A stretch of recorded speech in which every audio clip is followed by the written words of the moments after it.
We're ready. We're ready. Go ahead. All right, we'll get you going there. Work for these companies. Benjamin Roberts, son of Vanessa James and Barry Roberts. Nicholas Schlinwine, son of Jim and Jenny Schlinwine. Mackenzie Schumer, daughter of Tyson and Keisha Schumer. Brock Siff, son of Carl and Dawn Siff. Next is for our color guard. First color guard member, Kelsey Allen, daughter of Bill and Tiffany Allen. Jesselyn Ballard, daughter of Roy and Stephanie Ballard. Madison Boomer, escorted by Bill and Tiffany Allen. Lily Garcia, daughter of Chris Reynolds and Emilio Garcia. Amaya Grider, daughter of Nikki and CJ Grider. Hannah Lavender, daughter of Matt and Heather Lavender. Ayla Watts, daughter of Jason and Ann Watts. Next for our golf seniors, first off is Spencer Brown, son of Russ and Leah Brown. Next is Jackson Burke, son of Michael and Lori Burke. Hudson Chapman, son of Keith and Beth Chapman. Good evening, everybody. Welcome to Carterville High School. I'm Dave McKenzie. Scott Hudson is alongside. It's senior night for Carterville. Scott Hudson, and this is always a big night for those guys that have put in the blood, sweat, and the tears over the course of the last 4 years. Yeah, and when you get into high school as a freshman, you think you're never going to become a senior. It seems like it's going to take forever, but I can tell you, and you know this as well, that when you have somebody that is in high school, those 4 years go by very quickly. And for these seniors tonight, this is their chance to be honored for all the hard work they've put into whatever they've chosen to do as far as athletics. And that's not just the football players; it's the other athletes, cheerleaders as well, who have put in the time, and they're being honored for it here tonight. You know, and it's as a parent of a senior. You mentioned when we were down on the field earlier that there's 2 games as a player you don't want to lose: homecoming and your senior night. But I got to tell you what, senior night is probably more difficult on the parents than it is on the player. Well, I can tell you from experience it is. I had to come down out of the broadcast booth in 2009 at Heron and walk with my son, Kyle, and my wife. And that's a very emotional moment, because it finally hits you that, wow, this is it. There's going to be a few more games left, and that's it for football as far as their career. So it is tougher on parents than it is the kids. Carterville is hosting Pinckneyville tonight here in River to River Mississippi Division Conference action. And I tell you what, Scott Hudson, if the Lions can come away with a win tonight, they are going to be conference champions for 2022. Outright conference champions. And I think coming into the season, that's what Carterville, the coaching staff, the players, that's what everybody wanted. They didn't want to just share it. They wanted to be outright champions. And a win here tonight over a Pinckneyville team that, again, has struggled, although they almost pulled the upsets of all upsets last week when they came within literally 24 seconds of beating Nashville at Pinckneyville. They just couldn't finish the deal. But this is a chance for Carterville to go to 8-0, go to Harrisburg next week, which will have playoff implications for both teams no matter what happens tonight. So that won't be an easy task at Saline County next week, but I still feel like this Carterville team's headed for 9-0 and a #1 seed in the upcoming playoffs. That's Scott Hudson. I'm Dave McKenzie. This is your UPS Store pregame show as the parents of the seniors are being introduced here with each of the students. And as you look across, Scott, that's a lot of kids that are lined up with their parents out there, but very awesome to see. And we just want to say congratulations to the parents on raising good kids. These are a good group of kids throughout the entire program, and just very, very proud of them, and the parents should be very, very proud as well. We're going to go on and take our first break. We had a chance on yesterday afternoon to talk with the head coach of the Carterville Lions, Coach Brett Dial, about the senior night game. and what he is expecting. You're going to hear from Coach Dow coming up next. This is the UPS Store pregame show on News Radio WJPF. SIU. Blake Berkey, son of Ryan and Marcy Berkey. Next we have Jordan Cordes, son of Jalen and Rick Phillips and Ben Cordes. Next we have Nolan Hartford, son of Jeff and Stephanie Hartford. Next up we have Andrew Hellriegel, son of William and Juliana Hellriegel. Charlie Howerton, son of Kevin and Bonnie Howerton. Dave Lustenberger, son of Dave and Kelly Lustenberger. Elijah Mooring, son of John and Amanda Mooring, and Mike and Angie Wren. Hayden Morris, son of Angela Morris and James Schoonover. Eli Morse, son of Daryl and Megan Morse. Brock Chastain, son of Mark and Sandra Chastain. Bryce Smith, son of Crystal Scholda and David Smith. Caden Smith, son of Corrine and Jeremy Smith. Xander Smith, son of Christopher and Melissa Smith. And last but certainly not least, Talon Coach Walker, Brett Dial son joins of us on Clint our and pregame Megan show. Walker. Coach, it's week number 8, and it's senior night here tonight. Yeah, we've got a great group of seniors here, a large group, 16, that have stuck together through all 4 years. And what we're seeing here, and actually with this week of practice, is our practice times were cut down a little bit this late in the season. We've got a very veteran group. They know what's going on. We don't have to sit there and spend a lot of time explaining things and pick up on stuff. So it's a special group. They're very football savvy. They're just had a lot of success on the field, off the field as well, and hopefully we can send them out right. These guys, man, they've got a lot of varsity game experience. Yeah, and like I said, I think we're seeing this experience show up not only on Friday nights, but I'm really starting to see it show up on the practice field. I'm not a guy that's going to sit out there and say, okay, we have to go for 2 hours or for 3 hours. We're going to get what we have on our script done, and they're so efficient what they're doing that our times are going down, and which is good. I want their legs underneath them here this late in the season, try to get healthy, and just kind of try to stay sharp. Coach, I didn't get to talk to you in the post game last week at Madison, and there was a record-setting performance there with your running back. A record setting or just a milestone? Or a milestone. Okay. There we go. Yeah, That's the right word. Absolutely. Bryce has been huge, and Bryce is the first guy, very, very humble guy. He's going to give credit to everybody around him, not only just his line, but just the passing threat as well. It's a complete package here that we get a lot of defenses that have to worry about defending all those receivers out there, and they don't have enough people in the box to stop them. And he's just run the ball so well this year. He's been a machine, and I think probably the most impressive thing to me is his yards after contact. I mean, he is dragging people, and it's every carry. So we just got to try to make sure we keep him fresh and don't run him into the ground here, because he's a big part of what we're going to do going into the playoffs. I was talking with somebody today.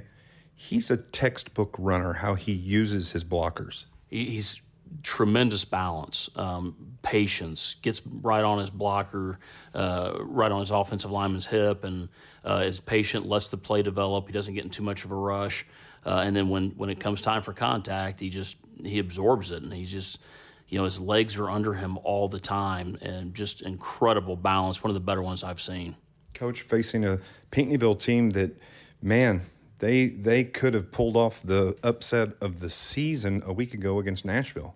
Yeah, they had them beat. And I think that's just the lack of experience on their side, and they just didn't know how to finish it off. But they should have won that game, and Nashville was very, very lucky to get out of there with the win. And I think it was probably good for us that happened. It kind of woke our guys up a little bit. And, you know, any given day that, you know, if you don't approach things serious and you don't respect who's across from you, you could get bit. But so we've had a great week of practice, very sharp week actually, and what I want to see at this point in the year, and we'll be ready.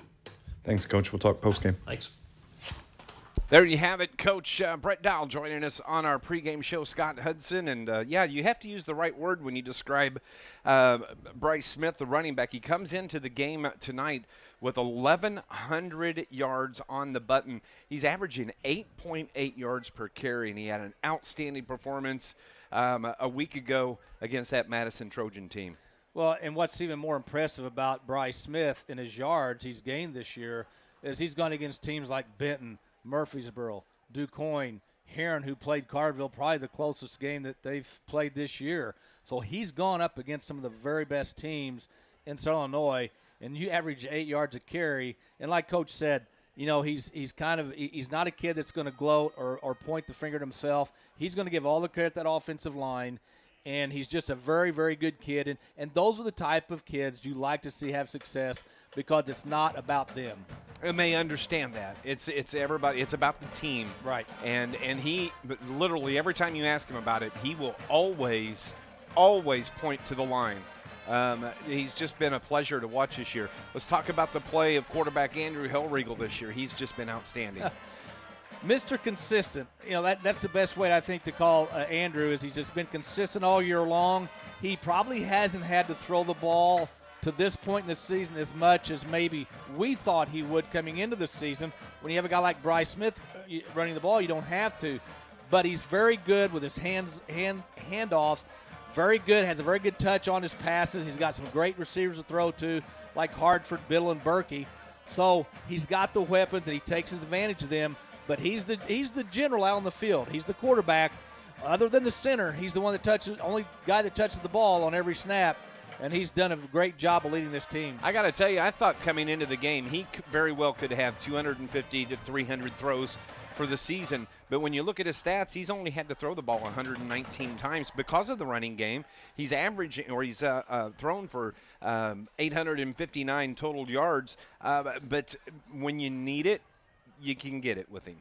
No question. And when you go into the playoffs, maybe not week 1, maybe more like week 2, or hopefully in week 3, you're probably going to have to throw the ball more because you're playing a better team each week, and they're going to find a way to stop the run or at least slow it down, so you're going to have to throw the ball. I have no doubts in my mind that Hellriegel can get the job done through the air if he has to. That's Scott Hudson. I'm Dave McKenzie. This is our UPS Store pregame show as the band just completed their introduction to the crowd here. Carterville has a very nice crowd here at home tonight, and a decent contingent of Pinckneyville Panther fans over on the far sideline. We're going to go on and take another break, and when we come back, we'll look back at the game a week ago on the road at Madison. That's coming up here on the UPS Store pregame show on News Radio WJPF.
Welcome back to our UPS Store pregame show as the Carterville Lions have just made their way onto the field. Scott, last week, 45-19. The Lions get the win against Madison. They opened the game, got the safety on Madison, but then it was Bryce Smith that went to work. Carterville facing a 3rd and 5 now. It's the snap. Bryce Smith on the carry, breaks a tackle. First down and more, keeps the legs churning. Touchdown for the Carterville Lions as Bryce Smith scores from 18 yards out with 8:54 showing on the first quarter clock. We're going to have to take a break here on our UPS Store pregame show on News Radio WJPF. You don't have to be told the price of power is way up in winter. This is Warm, wood-burning stove.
Parent and WCIL Carbondale, a proud member of River Radio, a division of Max Media.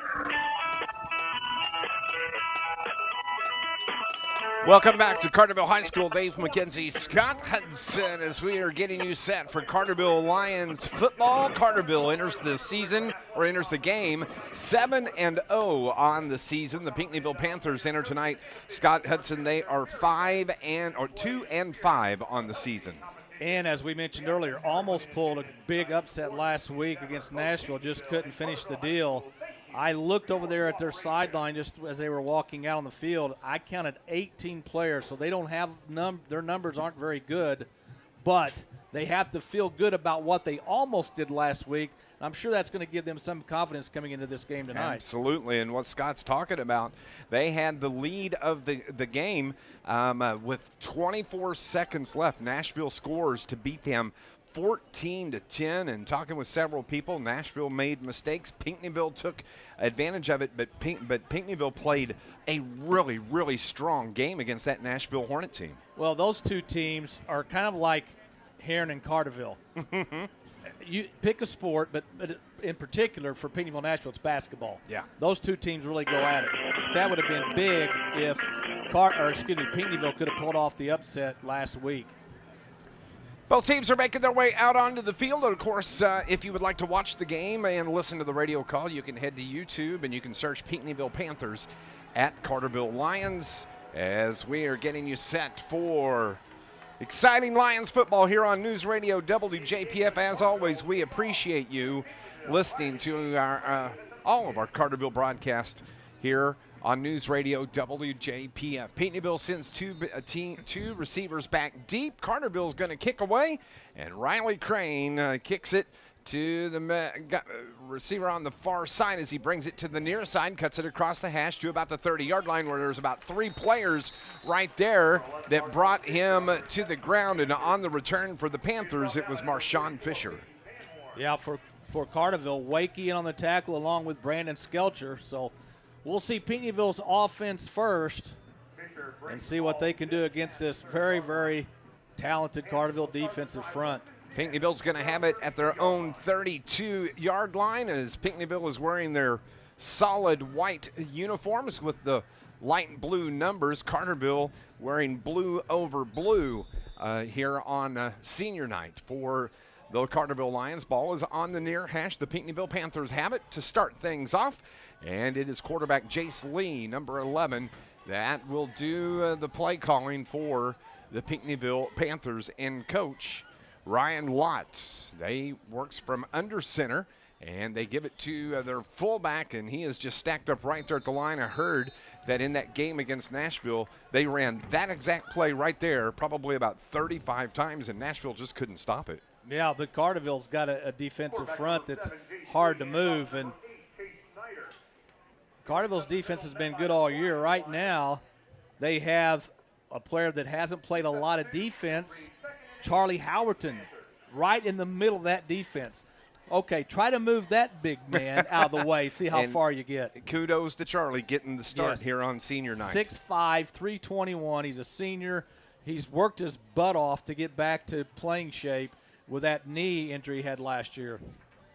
Jace Lee is the quarterback. Chase Schneider, the running back. He wears number 12, and the ball is on the turf, and Lee falls right on it. No, couldn't come up with the snap clean, and luckily it came right to him, and he just curls up on the turf. Carterville has forced him into a 3rd and 9. And there were 3 Carterville players led by Charlie Howerton there. Even if he does pick up the ball, he's not going anywhere. Officially, it's 3rd and 10, the ball back at the 32-yard line. Carterville like to get the big 4th down stop here, as Jace Lee brings his troops to the line of scrimmage, sends 2 receivers to the far side. Everybody else in tight. Ball on the near hash. Lee from under center takes the snap, wants to throw it, lost the handle, and he lost the football, and it winds up in his hands. And right there, I believe it may have been Zach Miller that, or maybe Jordan Cordes on the tackle. Well, the first one to get to the quarterback was Riley Bradford, and then Zachariah Miller finished him off. Again, that was going to be a quick throw to the outside, and he still didn't have time to get rid of it. He lost the grip of the football. Yeah. He went to throw the screen, and it just wound up right in his own hand. That's how I throw the ball. Well, that's how I punt it. But, again, when you've got that kind of pressure coming on, I would probably fumble it too. 4th and 17 from the 25, set up to punt. Oh, the punter, that is Kellen Scott, tries to take it to the outside. Scott's got good speed, picks it all the way. He's going to come up about 5 yards short on that carry, but Kellen Scott, outstanding basketball player. We've seen his speed on the basketball court, and he picked up about 15 yards on that run right there. Yeah, just not enough for a first down, so Carterville will take over at Pinckneyville's 35. I think he had enough time to punt the ball even after the bad snap, but he decided to take it and run and almost got the first down. Well, Carterville's going to have excellent field position to start off, as they are going to have it at the Pinckneyville 35-yard line. So Andrew Hellriegel will bring his offensive players. Ball's on the far hash. Has 2 receivers to the left side. In the backfield, of course, Bryce Smith. Hellriegel rolls to his left, screen pass left side, overthrows his receiver. That was intended for Peyton Biddle, and it's going to bring up a 2nd and 10 now for Carterville. And Blake Berkey pancaked his defensive back on the ground, so if Biddle is able to catch that ball, which was thrown way over his head, he would have had some running room to the near sideline. 9:30 on the first quarter clock. 2nd and 10 now for the Lions. Again from the far hash. Hellriegel gives it to Bryce Smith. Smith right up the middle, across the 30 to the 35. First down and a couple of yards more for the senior running back with 1,100 yards coming into the game tonight. And he just picked up about 12 right there. So let's see, 11 and 12. That's 1,112 yards. Very good. See how I did that on the fly? I can't believe you didn't get an A+ in math in school. I didn't. Well, you probably got an A-. I did. Not an A-. I would have paid for an A-. First down for the Lions from the 23. Hellriegel, swing pass left side. That's Blake Berkey. Berkey to the 20. Cuts it up to the 15, to the 10. Keeps his feet and down inside the 5 to about the 1-yard line.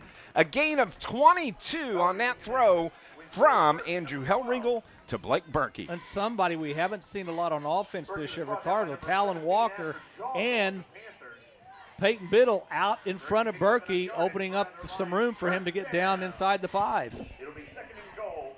Excuse me, 1st and goal First and goal, they place it actually at the 2-yard line, a gain of 21 on that, and Carterville scores. Right there is it's Bryce Smith. Nope, Blake Berkey on the reception. Hellriegel takes the snap, a quick throw to the outside, and Berkey made one defender miss, and he's able to get into the end zone. So Carterville scores quickly on their first possession of the game. Andrew Hellriegel to Blake Berkey, and that comes at the 8:46 mark here of the first quarter. Carterville leads it 6-0. Riley Crane is on for the extra point. Riley, the sophomore kicker. Some Pinckneyville jumps, and I'm telling, that's what, 7 times, 8 times this season that Skelcher's call has been able to get the defense to jump on an extra point, and that's just huge sometimes. And look what happens. Carterville is not going to waste any time. They're going to bring in their offense and go for 2. Well, not only has it worked 7 or 8 times this year, think about this. Your players have to be smart and not jump the gun as well. So Carterville's done a very good job this year with that. Carterville's a player short, and coming in here at the last second is going to be Jackson Smith. He comes charging on to the field. Jackson, who came in and started as a freshman. He's a freshman, and he's so big. He's just a monster. It's the give to Bryce Smith. The 2-point conversion is good. Carterville leads this ball game 8-0 at the 8:46 mark of the first quarter. Stay with us. More Lions football coming up in 30 seconds on News Radio WJPF. When you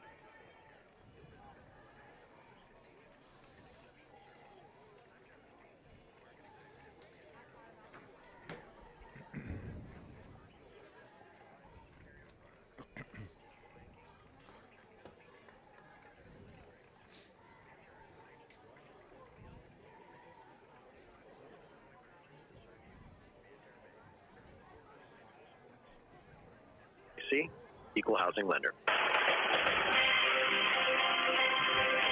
Carterville Lions lead the Pinckneyville Panthers 8-0 after the 2-yard pass from Andrew Hellriegel to Blake Berkey. The 2-point conversion is good, and it is 8-0 here in the first quarter. There's a ton of good games. Johnston City and Carmi-White County tonight. That's a big game. Benton Murfreesboro, Heron-Harrisburg. We've got an update on the Heron-Harrisburg game. 9:48 to go in the first. Harrisburg leads Heron 14-0. And the kickoff is taken by Jonah Tanner right at the 30-yard line, and that's where Panthers are going to start here on their second possession of the game. I think this game, Dave, is a lot like the Madison game in that Coach Dahl would like to have a big lead at halftime, get his starters out, let some of the reserves play. And, you know, anytime you can get rest, I don't care if it's a quarter, 2 quarters, at this time of year, that could pay big dividends come playoff time. Absolutely. Carterville was able to get out to that 45-0 lead a week ago. Running clock in the second half. Panthers on the offensive side of the ball. Jace Lee, the quarterback, and flag comes in. They're going to say offside against the Carterville Lions.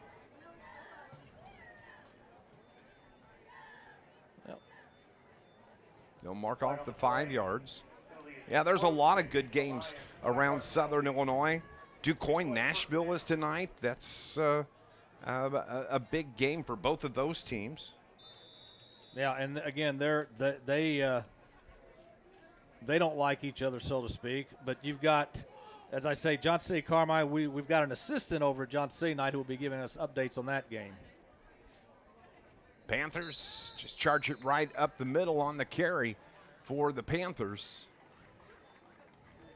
And it's going to be a gain of about 4 on that, bringing up a 2nd down and 1. That's a good surge from that Pinckneyville offensive line. That's the first time in this game that they've able to actually move forward with their running game. 2nd and 1 now for the Panthers. As the running back, Chase Schneider, he's right up behind his quarterback Lee and gives it to him, picks up the first down, has about 1.5 yards, maybe 2 yards. So the Panthers pick up their first down of the ball game. Nothing special, nothing fancy, just hand off and go right up the middle. Well, the benefits to that for the Pinckneyville Panthers is that it runs the clock. They want to keep the ball out of the Lions' hands. Yeah, they want to keep Carterville's offense on the sideline. Carterville has replaced Charlie Howerton, who's 6'5", 321. They've brought in Eli Morse, who's 6'3", 334. Little guy. Yeah, he's little. Tiny. What happened? So Lee again. Schneider on the carry. Gets stacked up right at the line of scrimmage, maybe about a yard. On that, it'll depend on the spot. It does look like they're going to give him 1 yard, so it'll bring up 2nd and 9. Now, this isn't very exciting football for the Pinckneyville Panthers, but they're just looking for effective. Yeah, they're just looking for efficiency and, as we talked about, keep Carterville's offense on the sideline. You don't want Carterville's offense out there any more, than they have to be, and they'll take they'd like to take 6-7 minutes off this clock and then to drive with some points. They run the play clock down to 7 seconds. Lee turns around. Now he's going to keep it. Has some pressure. Got past the defender. Takes it to the outside to the far sideline. Bang! Popped out of bounds over on the far sideline. Gain of 7 on that carry by the quarterback, Jace Lee. Eli Mooring in on the stop, but having a little bit of success running up the middle, set up that play to the outside because Jordan Cordis could not cut him off when he started to go outside. I think Jordan may have thought that ball was going up the middle like it had the last 3 or 4 plays, but they went to the outside and got big yards out of it. Ball is right on midfield stripe, the 50-yard line. It's on the far hash. Jace Lee, the quarterback, needs 3.5 yards for a first down, and a whistle stops play. I think it's going to be against Carterville again. It may be an offside once again. And that's going to be enough for a first down. Yeah. That's a huge penalty right there. Lions don't need to be doing that. No, the one thing you don't want to do against a team that you're really better than, you don't want to get sloppy with your play, especially this time of year. You want to be consistent. You want to start playing your best football of the season. And penalties, I'm sure, is something that's going to would drive Coach Dial crazy in a game like this. Ball's at the Carterville 45 after that offside. 6 minutes remaining. In the opening quarter, Carterville leads it 8-0. It's the give to the running back, Schneider, and again, just falls forward for a yard, 2, maybe 3 yards there. It's going to be a gain of 2 from Chase Schneider. And Pinckneyville's offensive line isn't that big, but they may be quick, just like Carterville's defensive line isn't super big unless you've got Morse or Howerton in the middle. But Carterville's defensive line is very quick, so right now Pinckneyville's doing a very good job on this drive. Here comes Lee. Has a receiver left, one receiver to the right side.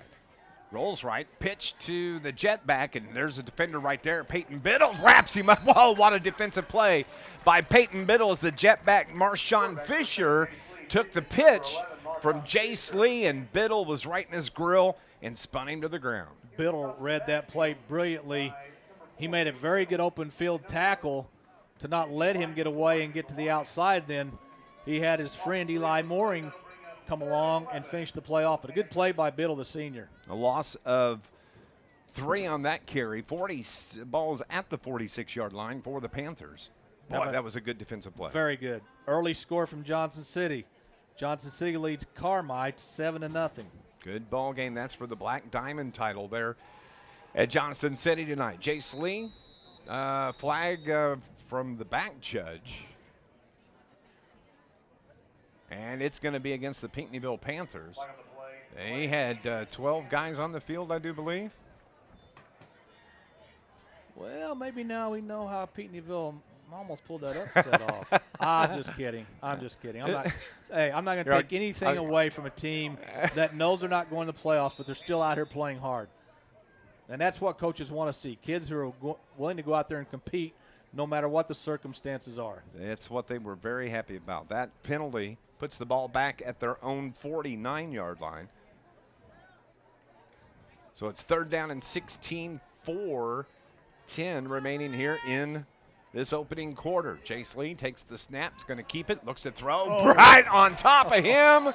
Holy moly, that was Zachariah Miller, and Jace Lee is little slow getting up. I don't think he expected that. No, I don't think he expected that at all, but that shows the quickness of Miller, who he's kind of a mini-me Aaron Donald. But if that play had happened in the NFL last week, they would have thrown a flag for roughing the passer. You're going to go there already. I am going to go there. I can't wait till tomorrow. Panthers are forced to punt. Carterville sends their receiver deep. That's Nick Bishing back to take the punt. The kick is away. Bishing's going to let it hit and get away from it, And he does. He lets it roll back inside the 20. So after the change of possession, the Carterville Lions are going to have their second possession of the game. This Lions broadcast is brought to you by Charlie's Air Conditioning and Heating in downtown Carterville. Punctual service, 5-star satisfaction, and the experience that comes from 40 years in the business. Find out more at charliesairandheat.com. 3:17 on the clock here in the first quarter. Carterville getting the ball back for the second time in the game. Well, we might talk at halftime. We got time a little bit about the playoffs coming up and what we can expect, and maybe some possible pairings. But first of all, Carterville's got to worry about the Pinckneyville Panthers.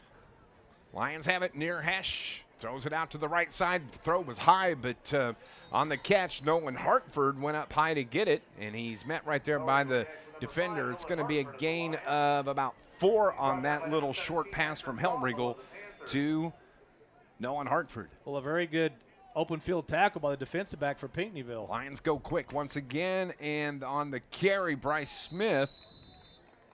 And he picks up enough on the first down. He is just so good. He understands the game from the standpoint of following his blockers, knowing when to cut inside or outside, and knowing when to just lower your shoulder and try to run somebody over. Coach Brett Dial going hurry up against this Pinckneyville defense as he puts a man in motion. Hellriegel looks left, throws it left. Biddle goes up high to get the pass. Has 3 defenders on him, but he completes it for a gain of about 7 on that throw from the quarterback, Andrew Hellriegel. And this is also a game, Dave, where Carterville might be able to work on some things that maybe they haven't done this year to prepare them for the playoffs. 2 receivers left, 2 to the right. Hellriegel pump fake left, throws it deep down the sideline. Blake Berkey's wide open right down the sideline to the 30, to the 20, 10, 5. Blake Berkey on the reception. That is going to be a 65-yard touchdown pass from Andrew Hellriegel to Blake Berkey. Hellriegel looked to his left, did the old pump fake.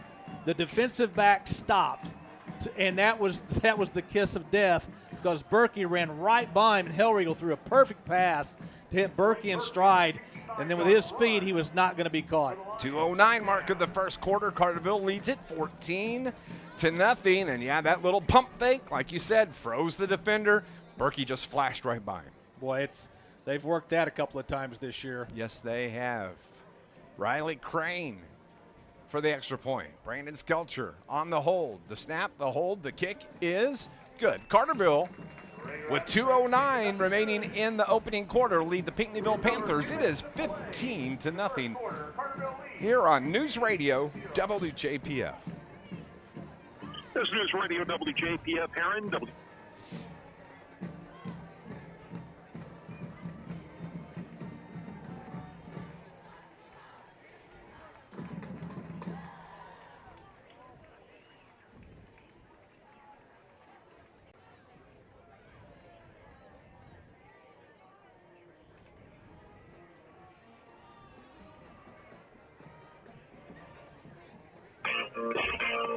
15-0 our score with 2:09 remaining in the opening quarter. It was a 65-yard touchdown pass from Andrew Hellriegel to Blake Berkey.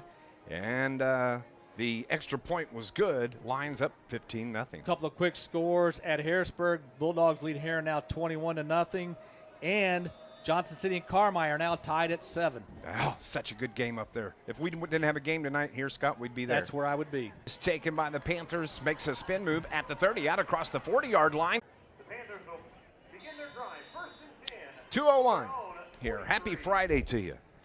Beautiful weather tonight. The winds have laid down. It is absolutely great night for high school football. Jace Lee, the quarterback for the Panthers. Oh, Zachariah Miller. No, that's Riley Bradford. Oh, that is Bradford right Bradford, up the middle. first one in, and Riley told Mr. Miller, take a seat, buddy, it's my turn. He just anticipated the snap and just was right in the backfield. I No place to go. I don't think in my 27 years of calling football that I've enjoyed watching a defense more than this one. They are so fun to watch. That defensive line, not super big, but they're very quick. This is just a fun group to watch. They'll try it again. Ball right in the middle of the field at the 40. And it's the give to Schneider. And there's nothing there. He stopped right at the line of scrimmage. It's going to bring up 3rd down and 13 now for the Panthers. You know, last week, you may have noticed that we didn't mention Jordan Cordes' name because he sat out a game. He's been nursing a quad injury, but he's back tonight. And no, he was pumped and ready to go. When the Lions came out for pregame warm-ups, he was the first player out on the field. You can tell he was ready. I have a correction on the John City game. Carmine got stopped on their 2-point conversion, so John City's up 7-6. 7-6, a 1-point game there. We'll keep you up to date on scores from around Southern Illinois all evening. A quick pitch to the outside. Not even getting back to the original line of scrimmage is on the carry. It was Marshawn Fisher. He was the jet back. And a great defensive stop by Blake Berkey. And they're looking at a 4th down now for the Panthers. Well, that was Talon Walker from his left defensive end that can make the stop. And if you've noticed, if you've listened carefully to this broadcast so far, we have mentioned several names on that defense. It's just not one or two guys. It's everybody. Everybody makes an impact on that defense, and Walker made one there. So that's going to end the first quarter. Pinckneyville's going to talk about what they're going to do on this 4th and 11 play. Carterville leads it 15-0 here on News Radio WJPF.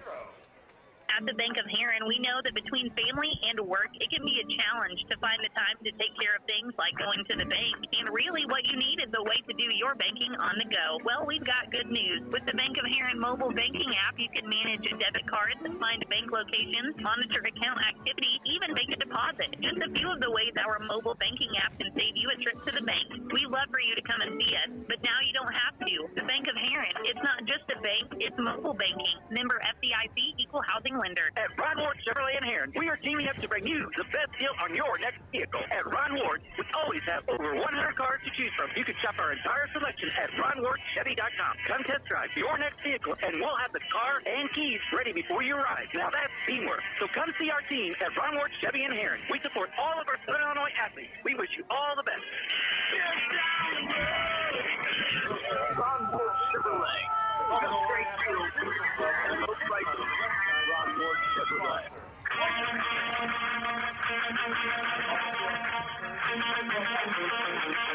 15-0 is the score as we start play here in the second quarter. Dave McKenzie along with Scott Hudson. Lions lead it 15-0. Pinckneyville facing a 4th and 11. And at least for the moment, they are showing punt as Kellen Scott does the punting for the Panthers. The ball at the far hash. He's standing at his own 25-yard line. High snap, has to go back to get it. Has time, kicks it away. Going to kick away from the receiver. Actually, it's taken by Nick Bishing right at the 23-yard line, and Carterville's going to have the football right there. Well, Nick Bishing had a very good game at Madison last week. Had that pick 6 in the second half, and you know he's showing that if and when his name and number's called, he can help this Lions team. As a matter of fact, he's going to stay out there on offense right now. Ball is at the 33-yard line. Carterville's moving right to left. They've scored twice. Last possession, a 65-yard touchdown pass from Hellriegel to Berkey as Hellriegel looks to throw, throws it out right side and has no one. Hartford around the 40-yard line. We'll see where the spot is, but coming out and throwing on first down, I like when they do that. Yeah, last year you had the Killer Bees, Barton, Biddle, and Berkey. On that play, you had the Killer Bees, Bishing, Biddle, and Berkey. All Field to the 50. Nobody is going to get to him. He's across the 30 to the 20 to the 10. Touchdown from the 41-yard line. That is a 59-yard touchdown run for the quarterback of the Lions. That's Andrew Hellriegel. Great ball fake to Smith. He held the ball in his gut as long as he could to find out who was going to commit to the running back. He pulled it out, and it was like the parting of the Red Sea. There was nobody in the middle of the field, and Hellriegel took it for a long touchdown run. 59-yard touchdown run from the quarterback for the Carterville Lions, Andrew Hellriegel, untouched as he just split the defenders and outraced everyone. I mean, once he got 8 yards past the line of scrimmage, there was nobody to be found. Riley Crane for the extra point. Carterville fakes the kick, throws it, the 2-point conversion. The intended receiver out there for the Carterville Lions was Braden Wakey, and the ball was thrown behind him from Skelcher. And Wakey tried to make that back shoulder catch, just couldn't get to turn. Again, this is something that maybe they're using this game to work on some things for the playoffs. Ball was thrown behind Wakey. I think he probably should have caught it, but still thrown behind. But I like the way Coach Dahl is mixing things up. Carterville leads it 21-0 with 11:36 remaining in the first half here on News Radio WJPF.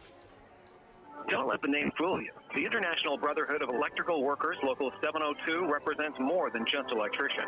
The IBEW is made up of Southern Illinois linemen, tree trimmers, telephone workers, utility workers, city employees, factory workers, construction workers, and many more. So when you support the IBEW, you're really supporting Southern Illinois. Help make Southern Illinois a brighter place. Put your trust in the International Brotherhood of Electrical Workers, Local 702, providing a better lifestyle for members and a better life for all. 21-0, the Lions have the lead, and the kick is taken at the 30-yard line by the Pinckneyville Panthers and dropped right in his tracks at the 36-yard line. On the carry, 16, Kellerman. And he's dropped right there in his tracks. Luke Johnson, the sophomore, who's had a very good season. 6'3", 140, or excuse me, yes. No, they got listed as he's taller than 5'3". That's what they have him listed at, 5'3", 145, a sophomore. I guarantee he's taller than that. Got it. Is that 6'3"? 5'3" is what I think that's a typo. That's my typo. Panthers from their own 37. Trail by 3 touchdowns. And stacked up right at the line of scrimmage. No gain at all as it was the give to Schneider. Marion leads in their game at the end of 1, 7-0. I believe they're playing Carbondale tonight, if I'm not mistaken. Yes, Marion's winning 7-0. At the end of one quarter, Benton leads Murfreesboro 14-0. That's another big game. That's got some playoff implications right there. Of course, Upton, the running back for Benton, one of the equally as good as Bryce Smith season-wise. That team has gotten better each week since week 1. Yes, they have. Panthers run it right up the gut again on the carry. Schneider gets about another yard, so it's going to bring up. They're going to give him 2 on that, so it's going to bring up 3rd down and 7 now. Bryce Smith comes in. Charlie Howerton comes out, expecting Pinckneyville to go to the air, although they haven't had time to throw the ball when they've wanted to. No. We may have seen their last pass attempt in the ball game because probably by the request of their quarterback. Yes, hey, Coach, I want to wake up tomorrow morning and not feel like I've been put in the the washing machine. 10 minutes remaining in the first half, and the quarterback wrapped up. He can't hand it off to anybody. And Jace Lee, actually, they wound up getting the handoff to Jay Snyder. I didn't think he did, but Snyder loses about a yard on that carry. So now, again, It is 4th down. 4th and 7 from the 40. Loss of 1. Cordes, Bradford, Miller, all in on the tackle. Kellen Scott to do the kicking once again. He's back inside the 25, stands at the 23. Bishing is the return man for the Lions. Keller's kick, this is a line drive kick. Hits at the 43, bounces inside the 35. Bishing lets it roll, and it's going to come dead at the 30-yard line. This Lions broadcast is brought to you by the International Brotherhood of Electrical Workers, Local 702. Proud supporter of Lions Sports, IBEW Local 702. Dedicated to providing a better lifestyle for members and a better life for all. Well, Carterville's had their way in this first half so far, kind of what we expected. Other than a couple of penalties, Carterville's really had a clean first half. It's the give to Bryce Smith. Fights off the tacklers at the line of scrimmage, but finally wrestled to the ground after a gain of 2. Lions are facing a 2nd down and 8 now. Ball out to the 32-yard line for Smith. Bryce entered the game with 1,100 yards last week. Rushed for his milestone 1,000th yard. It's the pitch to the outside. Nolan Nordna. Bryce Smith just keeps fighting. He just bounces off defenders. The quick pitch from Hellriegel to Smith. He gets it out, and they're going to mark it about 1 inch. No, they're going to move the chains. They're going to say it was enough. Didn't know if it was or not, but Lions get the first down. Well, he bounced off 2 would-be tacklers, and that's another play we haven't seen a lot this year, that pitch play to the outside. I like it. Trip receivers to the far side now. Hellriegel from the shotgun. Throws it to his lone receiver on the right side. That is Nolan Hartford as he makes a move and gets out to the 40-yard line before he's wrapped up right there. Great yardage on that first down run or pass to Nolan Hartford. Nice slant pattern by Hartford, and Hellriegel hit him in stride, and another Carterville first down. Out to the 42 now of the Panthers. 7:56 on the clock. 3 receivers left side. Low snap. Throws it across the middle. Bishing has it. Ball comes out. He can't gather it up. He bounced right to him, and it got away, and the Panthers wind up falling on the fumble. He had one defender to beat, and the defender knocked the ball out of his hand. Nick Bishing couldn't fall on it, and the Panthers now catch a break, and they get the football back with 7:42 on the clock. Now, Bishing was wide open. I mean, Pinckneyville has to worry about Berkey. They have to worry about Biddle. And they have to worry about Hartford. And Bishing just found that open spot. And like you said, it looked like at first he might go the distance, but he got the ball knocked out of his hand. It looked like it came right back to him, but he knocked it forward, and Pinckneyville recovered. Oh, Nick, that's all right, buddy. He'll wind up with a pick or something here tonight. Panthers have it now. It's 1st and 10 from the 16. Moving right to left on your radio dial, Jace Lee. The pitch to his jet back gets to the outside across the 20 to the 25. Tries to get to the far sideline where he's finally rammed out of bounds. Nice pitch there, and I believe that may have been, that's Fisher once again for the Panthers. Johnson knocks him out of bounds, but not before about 9 yards. And, you know, Pinckneyville's been running the ball between the tackles. So when you fake that run and go to the outside, you've got a lot of Carterville Lions in that box, so to speak, and they had a little bit of room once they got to the outside. Jace Lee, who has worked pretty much from center every single snap. 2nd and 1 now for the Panthers. It's the give to Schneider. He's got the first down for Pinckneyville as he falls forward for a gain of 3. Panthers have a first down. 7:28 as the clock rolls here in the first half. Coming up, we're going to have our Polar Whip halftime report. It's 1st down and 10 from the 29-yard line for Pinckneyville. Pinckneyville wearing all white with that baby blue Carolina blue, I think is what you call Yep. that, right? Panthers taking their time, under 10 on the play clock. Gets the pitch and ball's on the turf. Carterville gets it right there on the recovery for the Lions. Oh, Elijah Mooring.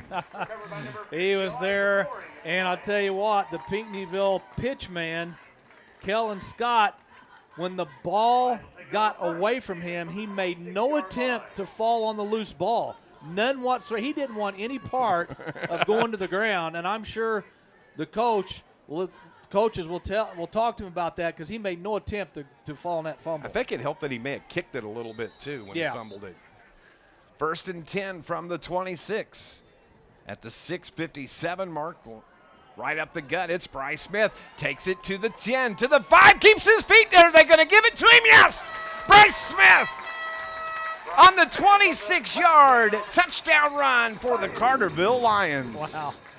He had a hole to the left side and then zigged and zagged his way down towards the goal line and dove towards the goal line. I wasn't for sure that he made it in, but he did. And the Lions are on the board yet again. Man, good run for Bryce Smith, the senior. 27-0, 6:48 remaining in the first half.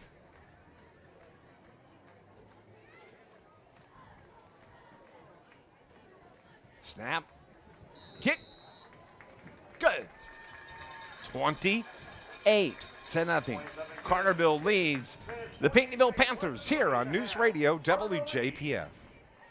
SI Suzuki Strings has music classes and lessons available for all ages. Learn to play.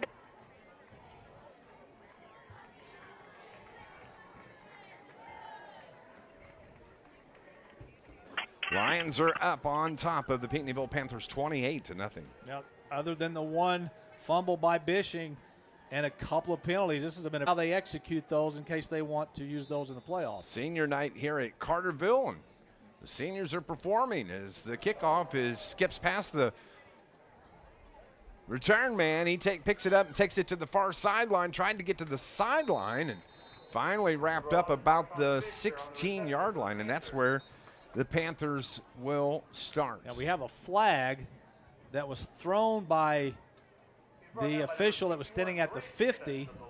Got a pretty good arm. I don't know if it's maybe a hold on Pinckneyville. Well, he picked it up already. Personal foul. Against the Panthers. Yeah, I couldn't see what the personal foul.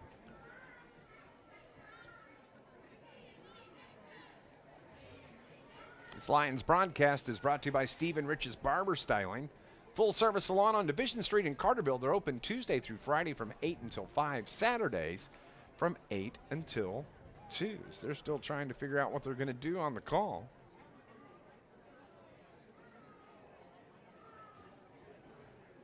They're going to take it from the line of scrimmage. And I didn't, as a personal foul, I did not see what the personal foul was, but it's a 15-yarder, or 10-yarder, excuse me. So they take it back inside the 10, and they're going to mark it down at the 8-yard line. So that's where the Panthers will start. 6:42 showing here in the first half. So a long way to go for the Panthers. They have it at their own -8. Personal foul against the Panthers. They'll begin their drive. 1st and 10 from the 8-yard line. 6:42, Lions up 28-0. Put the jet back in motion. Ball's on the ground. Yes, Carterville it is, says they have it. Carterville says We'll they see. have it. It is Carterville ball. How about that on the fumble? I didn't see who fumbled it. I didn't know if it was Lee, if it was Schneider. I don't know who recovered for Carterville. A lot of people are going up to Talon Walker and congratulating him. He was on the ground, so it may have been Talon that either caused the fumble or recovered or both. So Carterville, chance to add on to this 28-0 lead. The ball is actually at the 7-yard line. Who's going to get the carry? They send 3 receivers to the right side. They have 1 to the left. Hellriegel rolls to his right, looks for somebody to open up, throws it to the back corner, caught by Peyton Biddle. Did he get the feet down? They said no. Oh, it didn't miss it by much. He was able to tap the white on the sideline with his toes, but that's out of bounds. Man, nice throw, nice rollout, nice catch. Just couldn't get the toes down. Yeah, Hartford ran out of real estate, and Hellriegel probably would like to have that back and throw it a little bit sooner than he did. Hellriegel, once again, 3 receivers right side, throws this one across the middle, and it's caught for a touchdown. And that is Cade Lustenberger on the reception for the Carterville Lions on the 7-yard touchdown pass. A very good catch by Lustenberger, because Lustenberger checks in. What kind of? I don't even have him on my roster. Yeah, there he is. He's at 6'5", and the ball was thrown about between his knees and his waist, and he was able to corral the ball and make a nice catch. Carterville lining up for the extra point. The 7-yard touchdown pass. Kick is good, and the Lions now lead it 35-0 with 6:20 showing on the clock in the first half. Stay with us. More Lions football next on News Radio WJPF. When you go mobile with First Mid, you have the power of banking in your hand.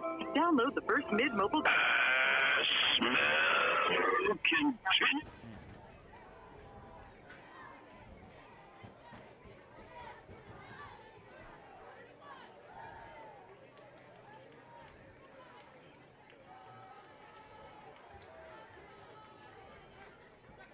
Okay. Learn more. Member FDIC.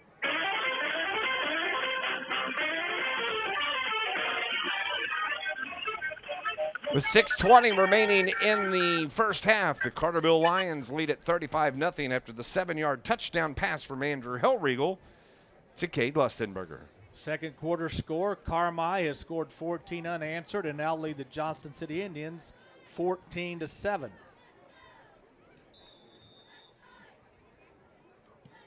The kick to the Panthers is bobbled at the 20. It's picked up, makes a move, and is brought down at the 30. The ball comes out. Carterville picks it up. Nick Bishingham has it. But they're going to say he was on the turf after the return from Marshawn Fisher, and Panthers caught a break right there. Yeah, I think they did. I thought the whistle blew a little early. But Pinckneyville will keep the ball at their own, looks like, 30-yard line. Running out of room on my sheet here, Scott Hudson.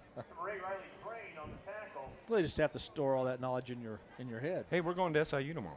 Yes, we are. SIU and Western Illinois, the Leathernecks, who come into the game against SIU 0-5 overall, 0-2 in the conference. And Dave, here's something that I don't know the last time I've seen this stat. Western Illinois comes in only averaging 14 points a game. That is woeful. Well, it is woeful. That is that is bad. Woeful. So you'll hear the word woeful several times tomorrow. Live from Saluki Row starting at 11 o'clock. Panthers look to throw.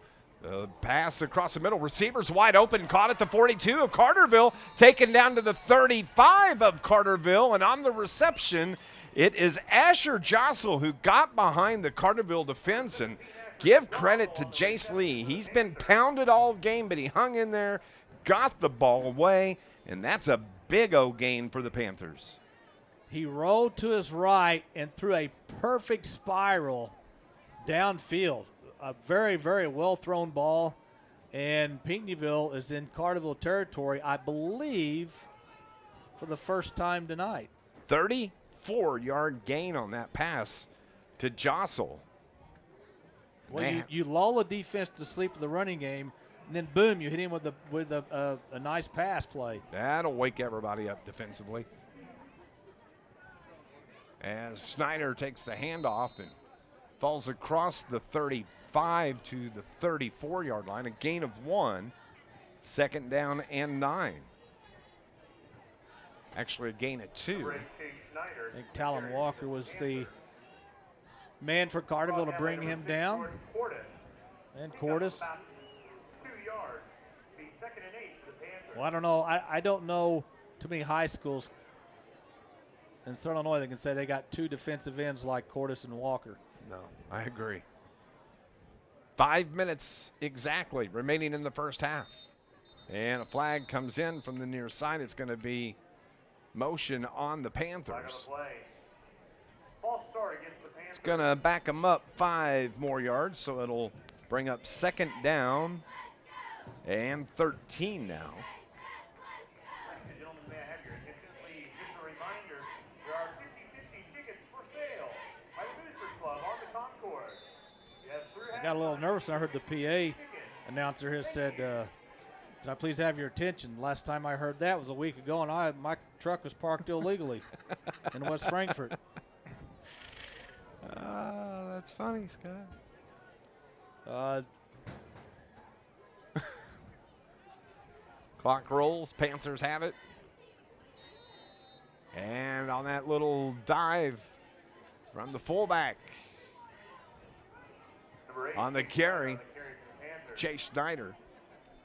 Well, our assistant up at John C. says John C. has fumbled twice now and had 2 or 3 penalties.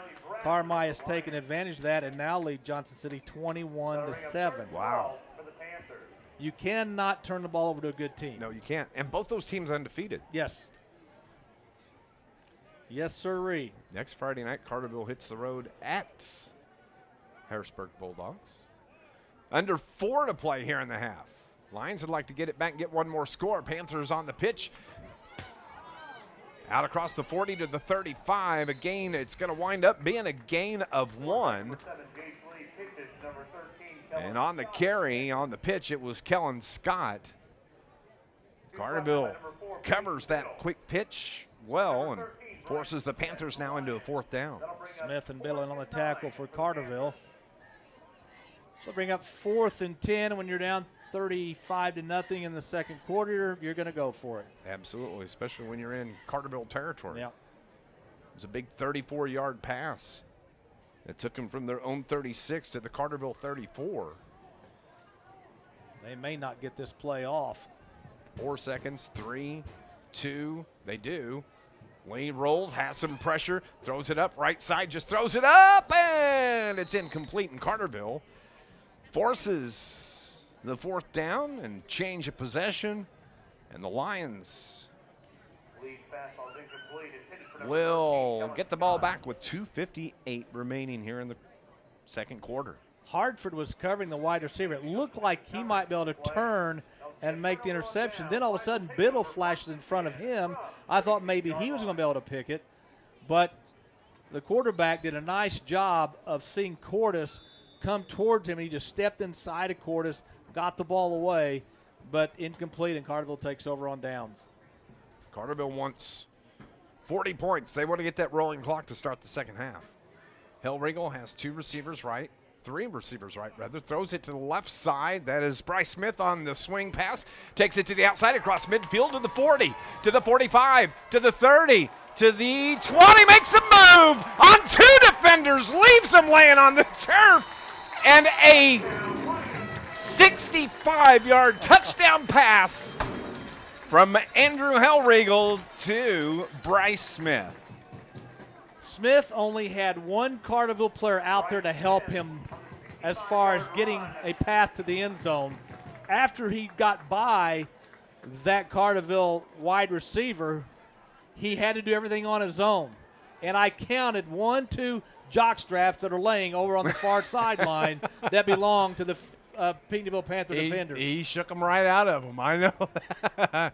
2:42 remaining. Carterville leads at 41-0. A 65-yard. That's 2 65-yard passes. Not one was a 59. Sorry. Extra point is good. Lions lead it 42-0. Extra point was good. Hey, Lions up 42-0 here on News Radio WJPF. Rob Pit Barbecue.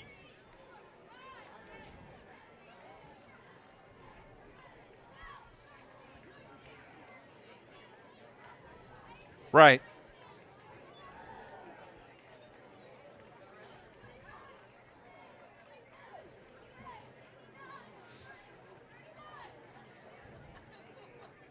Okay.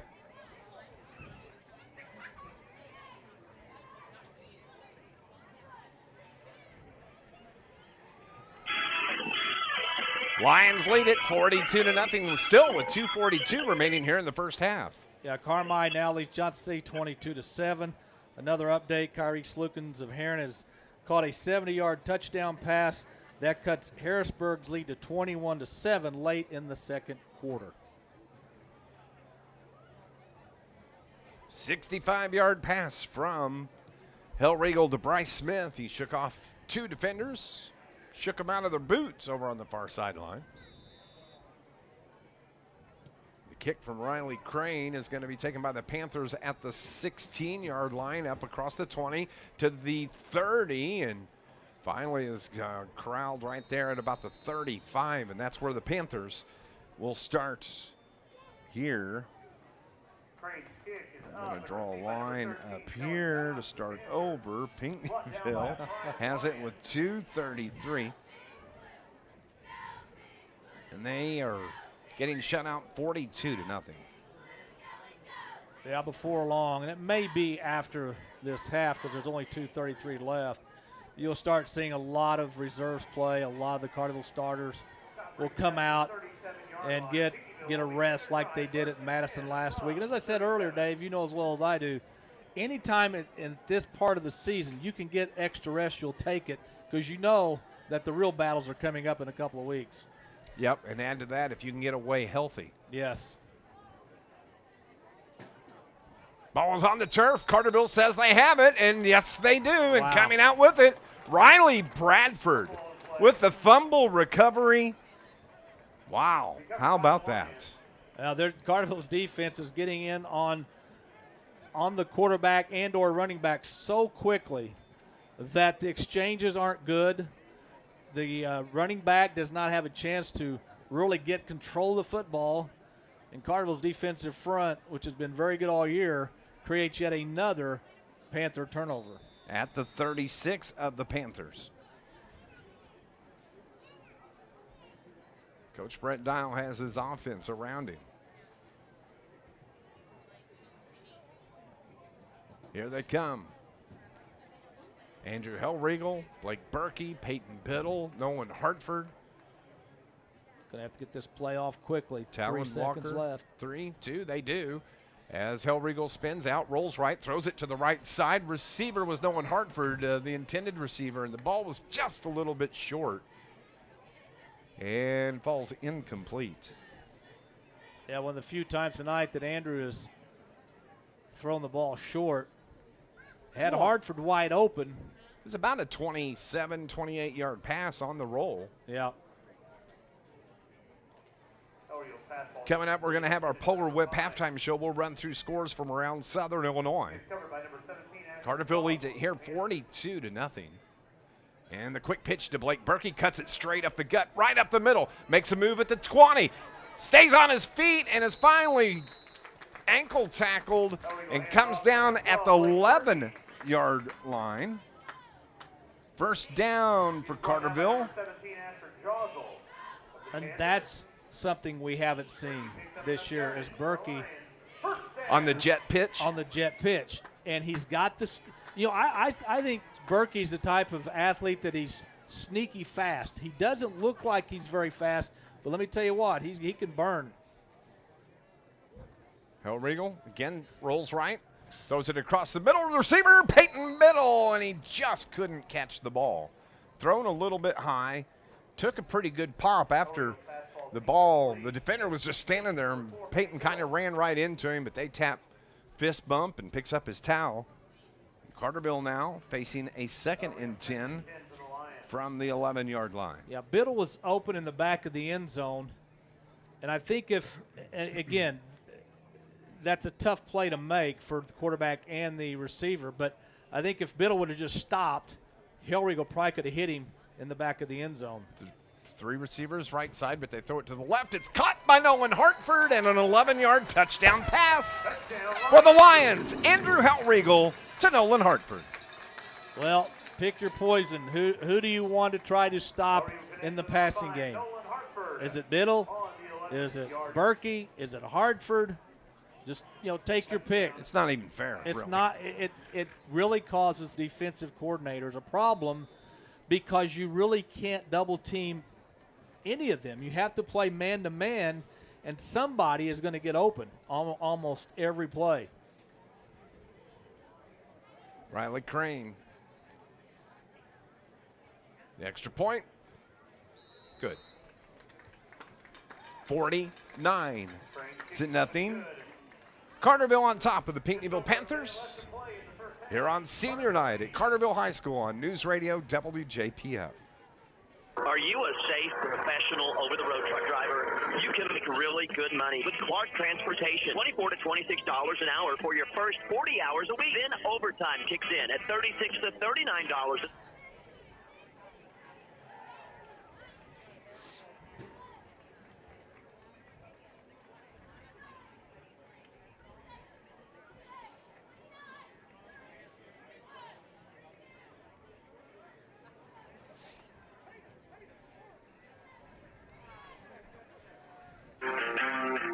49 to nothing. Carterville leading it over the Panthers. Still a minute 44 remaining here in the second quarter rather. Johnson City has scored and cut the Carmi lead now to 22 to 15. Tell you what, that's going to come down to about a 1-2 point ball game up there. I do believe you'd be correct. Heard you had to park about 5 blocks away to even get to the game. Your car would be towed. It would be. Panthers take the kickoff, makes a move at the 30-yard line, and brought down at about the 38-yard line. That's where the Panthers will have it with a minute 40 remaining here in this second quarter. Going to mark it down right at the 39-yard line. It's amazing, Dave, that the technology that high schools have nowadays compared to when we played. Of course, that was back in the covered wagon days. But they have a big screen TV down on the sideline replaying the downs that were just played and showing the players, okay, if you'd done this or you'd done that. It's just crazy how technology has really changed the game. That's one thing we haven't really talked a whole lot about this year, Scott, is the assistant coaches for Carterville. Brett gets all of the recognition, but you're talking about guys like Jake Wakey. He's been an assistant for years and years. Sean Geralds, Sean Langtang, Nate Biddle, Dylan Samuel, Otis Tuttle. This year, we haven't even talked about the fact Joel Samberski's an assistant coach for the Carterville Lions. Yeah, he comes, I think, out, a couple of times a week we just bring him out of the closet and stack him up out there. He talks a couple of times. And this is such a close-knit group. The coaches respect the kids respect the coaches. They fight for each other.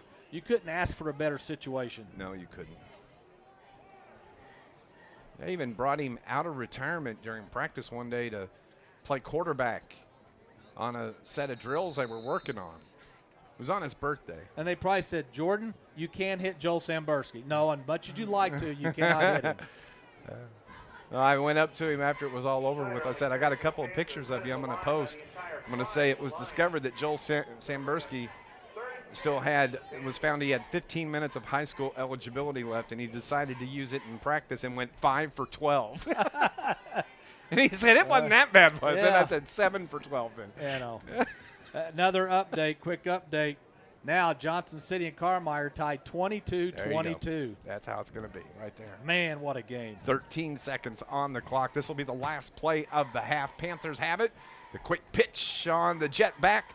Takes it to the outside, down the sideline, and pushed out of bounds over on the far sideline. And clock stops with 2.7 seconds left. Marshawn Fisher, the running back, 5'10 sophomore. Boy, what a first half for the Lions. We'll run through all the scoring plays coming up here on our Polar Whip halftime show. We'll try to get you updated on scores from around Southern Illinois. A couple quick updates, Dave.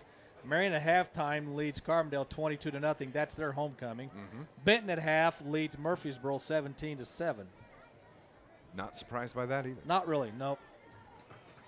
This Oh, the old hook and ladder. They run it down the sideline to the 30, to the 20, to the 10, and brought down as time expires on the clock. The old hook and ladder for the Pinckneyville Panthers. That was close. That was well set up. Yes, and it I think was. Riley Crane was the guy that came down and just hammered the receiver, or the back, I should say. But that's an exciting way to end the first half. I love that play. You can run that a lot more than what teams normally do. I'm surprised teams don't try that more. I know it. 49-0 is our score, and we are at the half. It's our Polar Whip halftime report. It's coming up next on News Radio WJPF. Rain or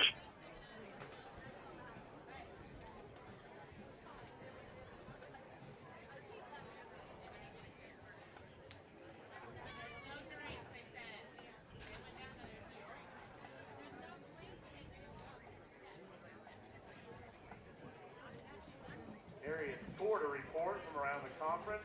Nashville and DuPont are tied at 14 at the half.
Another area score to report.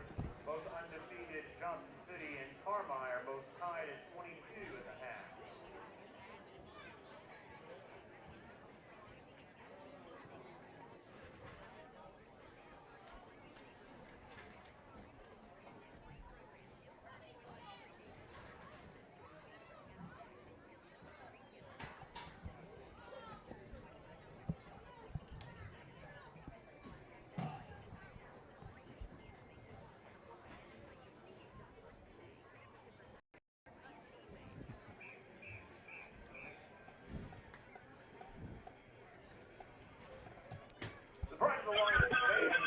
Steve McKenzie and Scott Hudson. It's our Polar Whip halftime report where the Carterville Lions lead the Pinckneyville Panthers. It's 49-0, and it was all Carterville.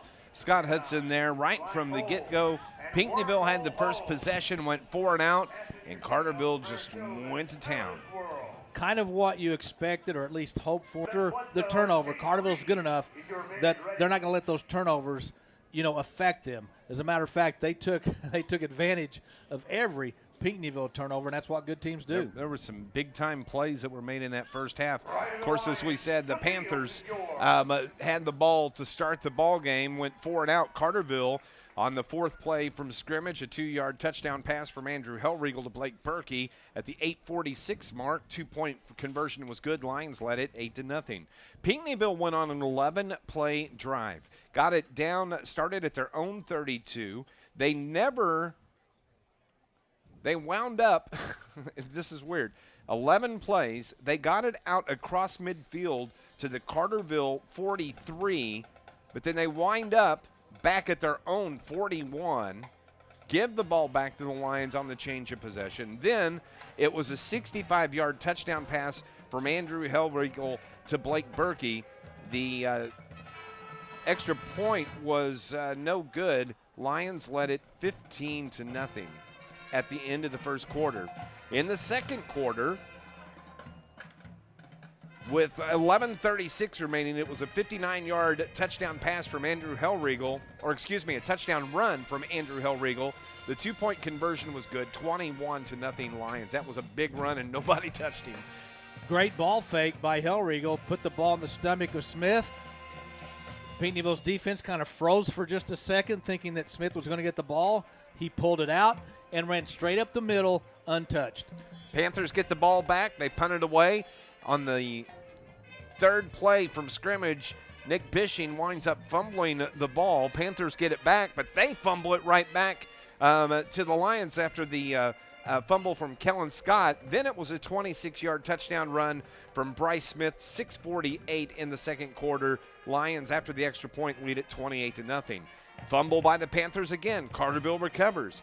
They get the ball back. The first play from scrimmage, 7-yard touchdown pass. Andrew Hellriegel to Cade Lustenberger. What a catch from Lusty. Nice catch by Lustenberger, because the 6'6" Lustenberger had to catch it at about his waist as he's slanting across into the end zone. Nice catch by the big guy. Then Panthers get the ball back. They give it back to the Lions after the change of possession. Lions then strike on the first play. It was a pass from Andrew Hellriegel to running back Bryce Smith, 65 yards. The extra point was good. Lions lead it 42-0. One of the best runs you'll see in high school, considering that he basically had to maneuver around and or outrun 4 defenders by himself, and he did just that. Pinckneyville gets it, fumbles it away. Carterville recovers, and then the scoring concludes for the Lions in the first half. An 11-yard touchdown pass from Andrew Hellriegel to Nolan Hartford. Extra point was good. That's where we stand right now, 49-0. It was a great first half by the Lions. What you expected. Now they're going to have the running clock. They can get the reserves in. Update from Johnson City. The scoring just keeps on going in Johnson City. Carmine now has taken the lead over Johnson City, 28-22. That has just become a shootout game. It is. That's exactly. Whoever has the ball last probably wins. Exactly. 49-0 is our score here as the Pride of the Lion Marching Band is on the field. We're going to go on and take another break here on our Polar Whip halftime report. We'll update scores from around Southern Illinois next here on News Radio WJPF. To buy or sell a home in this area, you have a number of realtors to choose from. But if you want a local team that never stops working they for don't you, have that a anything. locally owned realty, so money stays to help. Yeah, whatever, Soda, it doesn't matter.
Thank you.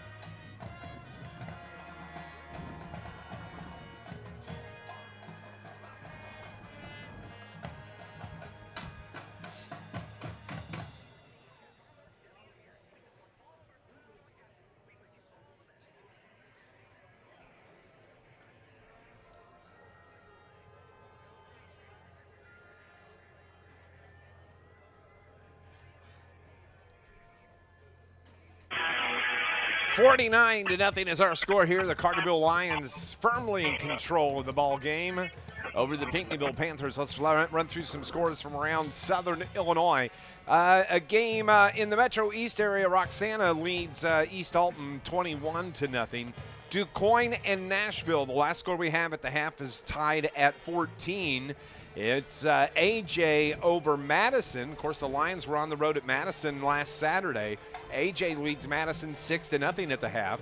Marion over Carbondale 24-0 at the half.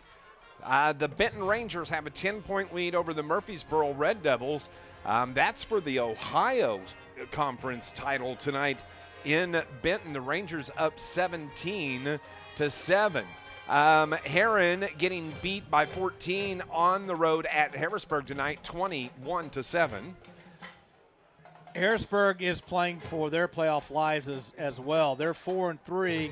They need to win at least tonight or next week against Carterville to secure a spot in the playoffs. As Scotty said, Carmi-White County leads by 6 over Johnston City at the half, 28-22. Sesser-Valier shutting out Flora 28-0 at the half.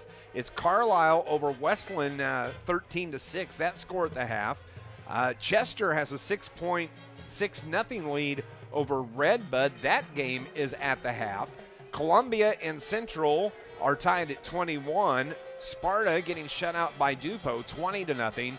CZR down 10 to El Dorado. That score 24-14. Vienna Goraville getting beat by Hamco tonight 39-14. Mount Vernon putting on a performance at Centralia 27-0. Rams over the Orphans. And no score yet on West Frankfort and Massac County down in Metropolis this evening. 49-0. Anything surprise you there? Not really. I knew the Johnson City Carmi game would be close. I didn't know it'd be high scoring at half. I thought Benton would probably take care of business against Murfreesboro. Of course, still a half to play there. So everything's kind of played out the way I thought it would have to this point. Absolutely. Hey, a couple of people I want to say hello to here tonight. Number one, this is my favorite week of regular season football for home games because it's chilly. Yes. And I got to tell you. We're not talking about the weather. No. Katie Dial fixes the food for the home games. I would love a whole thermos of that chili that I could just drink. I wonder if she caters because I can give her my address to my house. Yeah.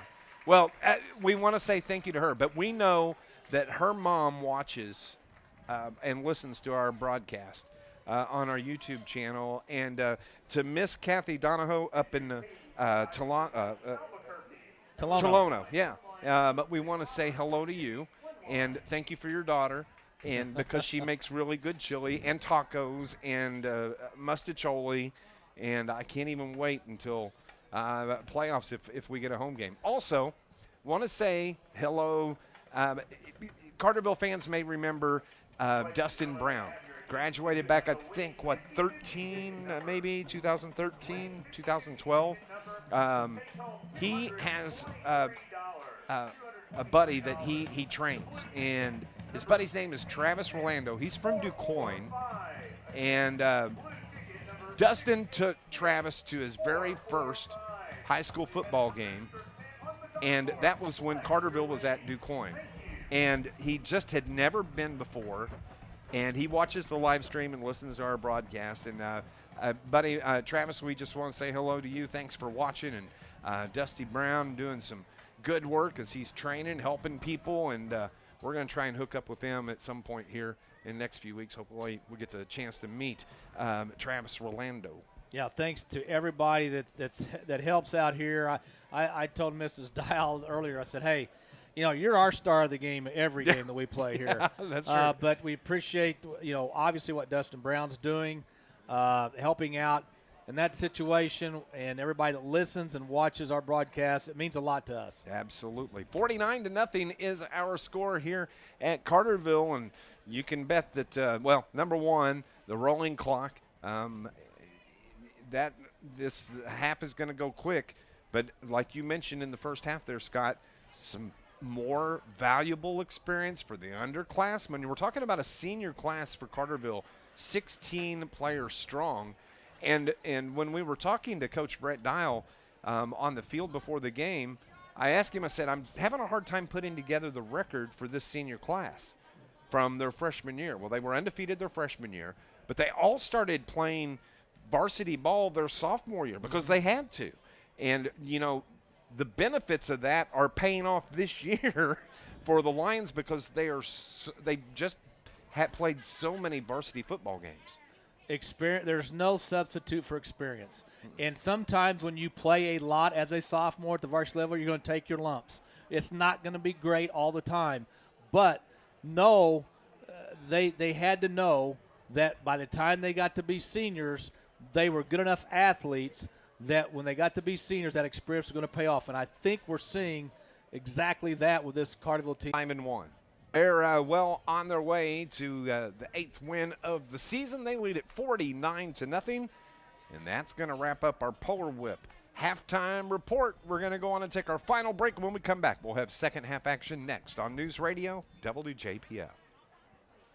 Hi, welcome to the UPS store. Yeah, I'd like to ship this package. Great, I can help you with that and every other ink. Did you just say every other ink? Printing, packing, copying, faxing, freighting, any ing your small business needs.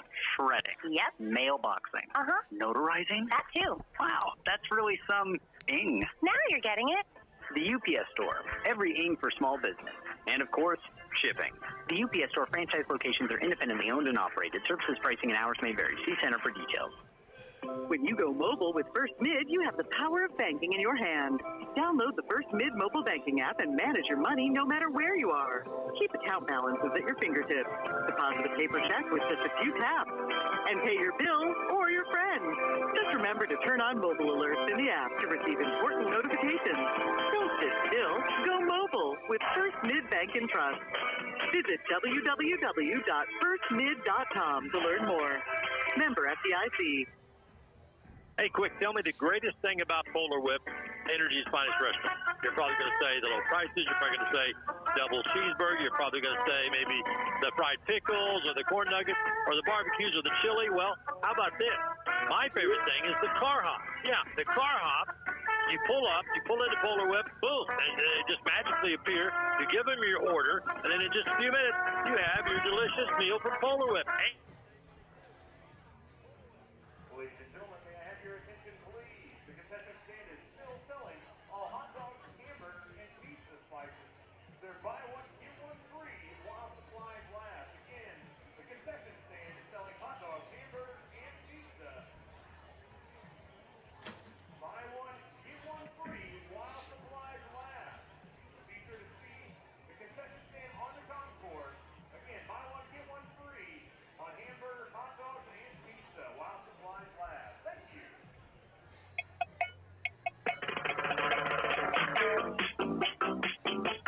Welcome back to Carterville High School. Dave McKenzie, Scott Hudson with you here on this Friday night. Next Friday night, Scott Hudson, Week 9 on the road at the Harrisburg Bulldogs. That will be an interesting game. It looks like Harrisburg's going to get their 5th win tonight against Hare, and still a half to play there. So they'll be 5-3. 5-4 will get you in the playoffs for Harrisburg because of their playoff points. But you know they would rather go 6-3 than 5-4, maybe get a little bit better playoff seed.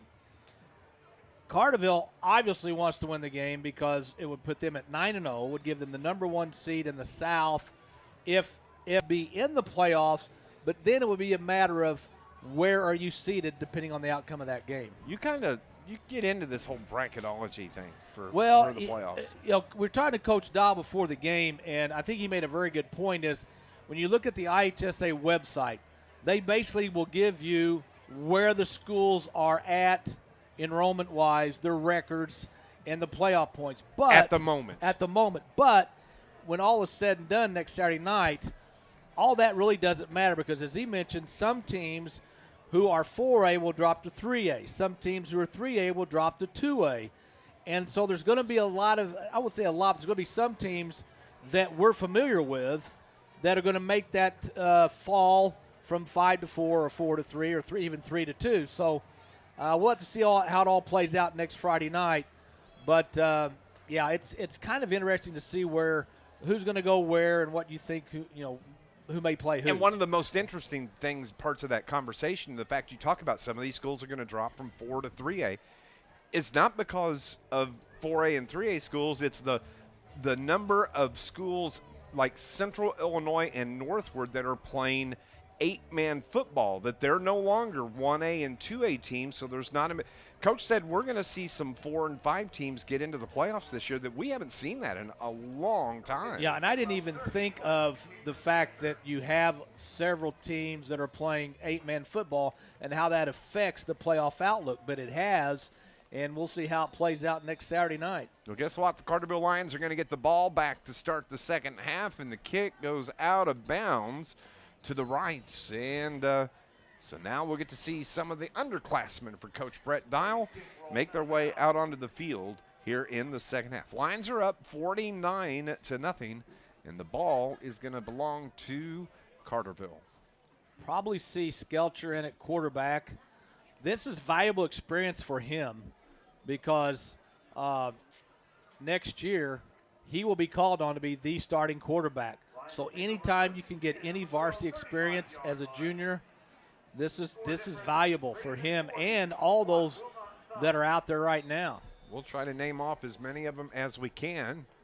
And Brandon Skelcher, the 5'11 junior, works from the shotgun.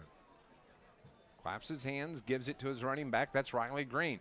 He takes it off the left side and pounds his way to about the 40-yard line. It's going to be a gain of 5, bringing up 2nd and 5 for Carterville.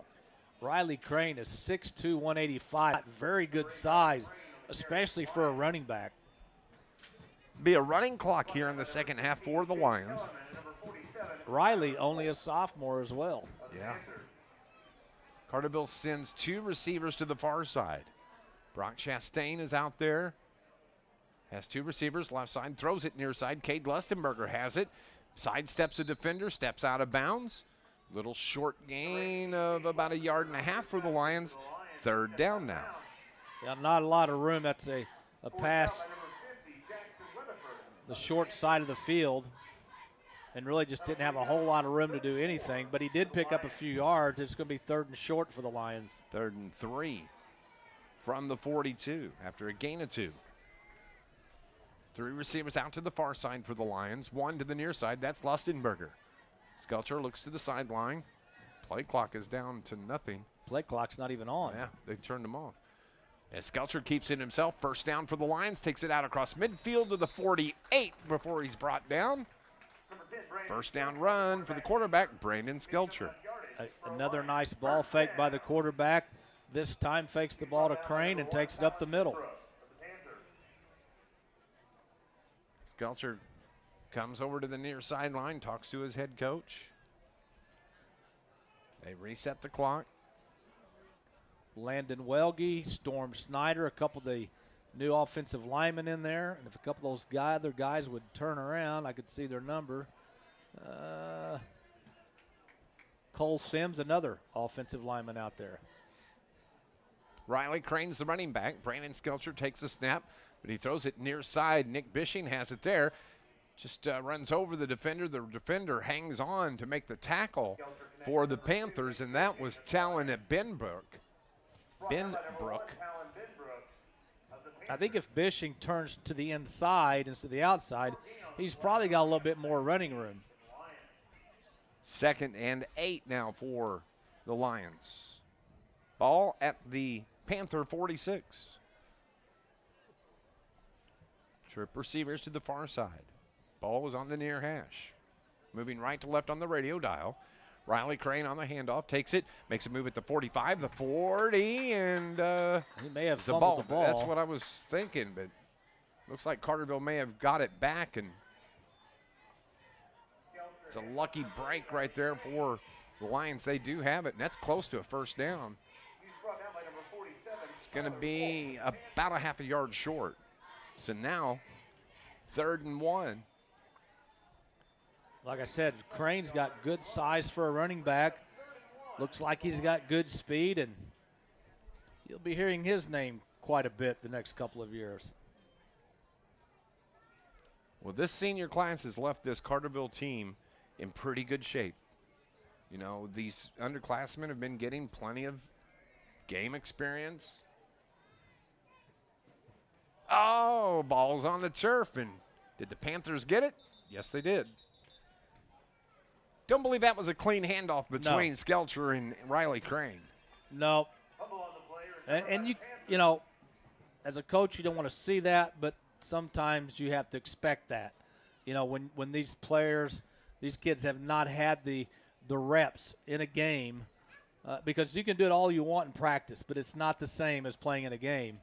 And it's going to take a little bit of time, but, you know, they're good athletes, and, you know what, those things are going to happen. 28-7, Harrisburg now leads Heron midway through the third quarter. We'll update scores as we go on here. 17-13. Benton over Murphy. Panthers have it. Jace Lee, the quarterback, gives it to his fullback, and that's Schneider. And he plows his way out to midfield. Big carry. 7-yard gain for the Panthers. I believe Owen Maurer was in on the tackle for the Lions. Some other Lions out there now that we haven't seen before. Parker Poole, defensive back. Also, Landon Welge is on defense. He was on the offensive line. Fairfield Mules shutting out Edwards County 48-0. Panthers going to run it right up the middle. First down yardage for the Panthers, and that'll move the chains. 1st and 10 now. Let's see. Sesser leading Flora 28-0. Redbud now has the lead over Chester 7-6. 1st and 10 for the Panthers from the 46-yard line. Lee from the under center. Quick pitch on the outside on the jet sweep. That's Marshawn Fisher, and he gets out of bounds. He's going to move the chains for the Panthers. Big run for Marshawn Fisher. Parker Poole for Carterville had to make the tackle at about the Carterville 35, 36-yard line.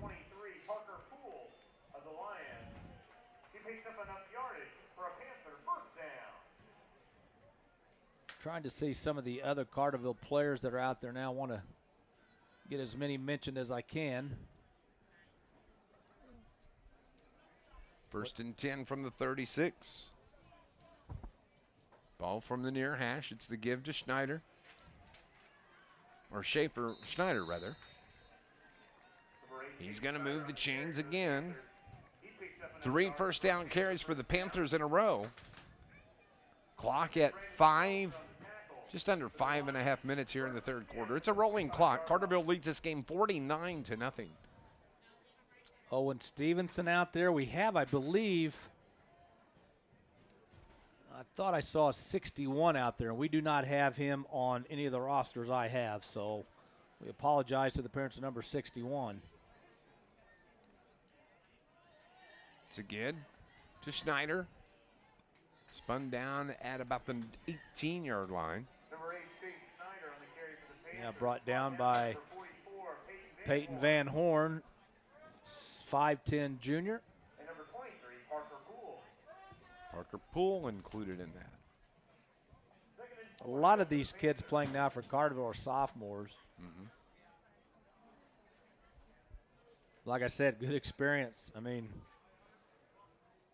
this is what you want as a coach. You want to be able to get these kids some Friday night experience. 3 receivers for the Panthers on the left side, but it's the handoff up the middle. Schneider carries about 3 or 4 players with him down to the 10-yard line.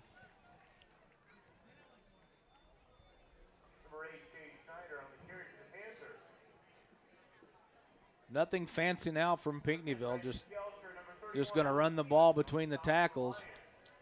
They probably feel like they can move the ball on Carterville's reserves, not have to put the ball in the air.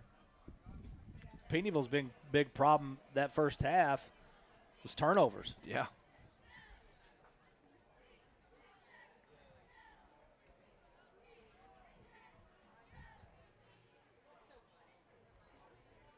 They had 3 fumbles, as Scott's mentioning. Number 8, Chase Snyder on the carry for the Panthers. Looking through here, trying to see if there's any updated score, Scott, and it just doesn't look like. I haven't been updated on. I'm assuming it's still 28-22 Carmi and Johnson City. Of course, that game was at half, so they may be just starting the third quarter. 2nd down and 6 for the Panthers. 2nd and goal from the 6. Give to Schneider. Gets into the end zone for the touchdown. 2:55 on the clock. The 6-yard run from Schneider. A good drive by the Panthers. Positive yards on every play. And finally punch it into the end zone for their first score of the night. Clock continues to roll. It doesn't stop except for the change of possession. Snap. The kick is good. And now it is 49-7. Stay with us. We'll be back in 30 seconds on News Radio WJPF. When you bank with Banterra, you'll benefit from a bank that offers convenience and exceptional service.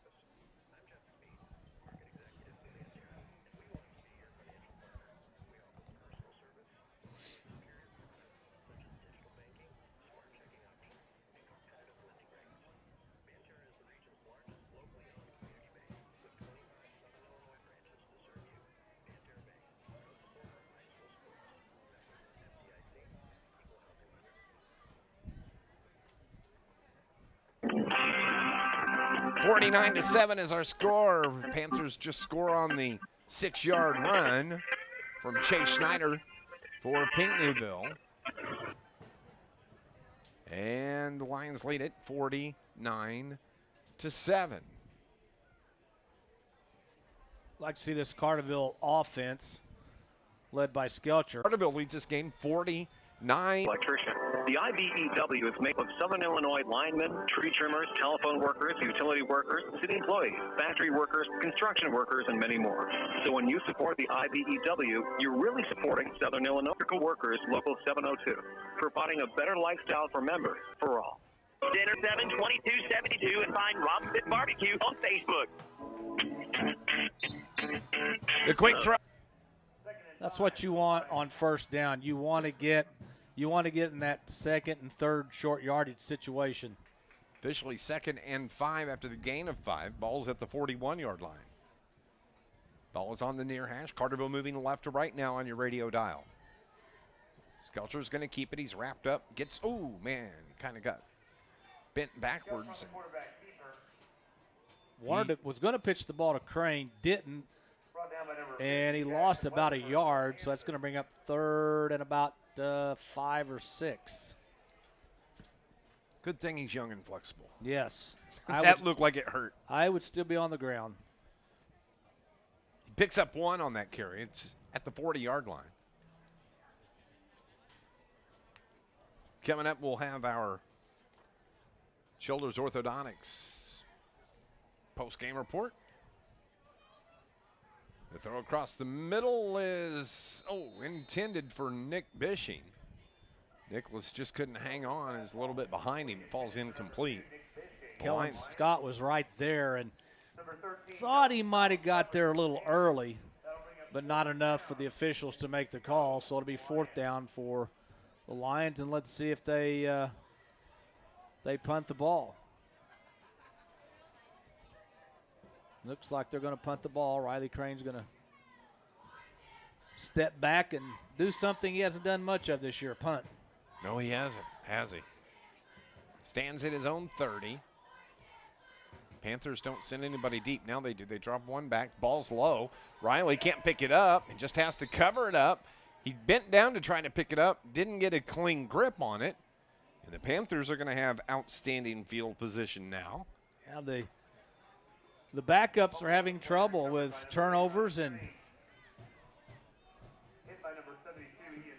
Crane, it was a bad snap on the turf back to Crane, and he couldn't pick it up initially. Then he just basically had to fall on it. So Panthers will have it at the Carterville 27-yard line.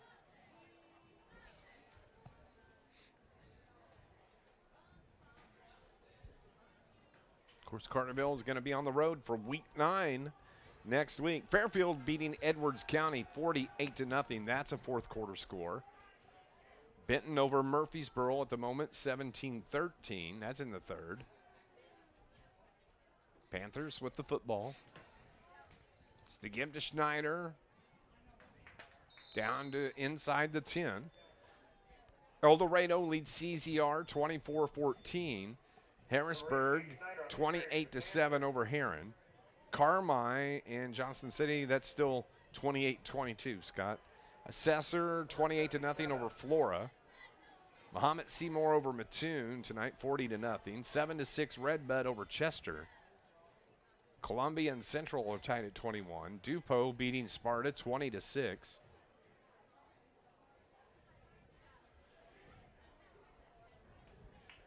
And no other updated scores from around Southern Illinois is on the carry.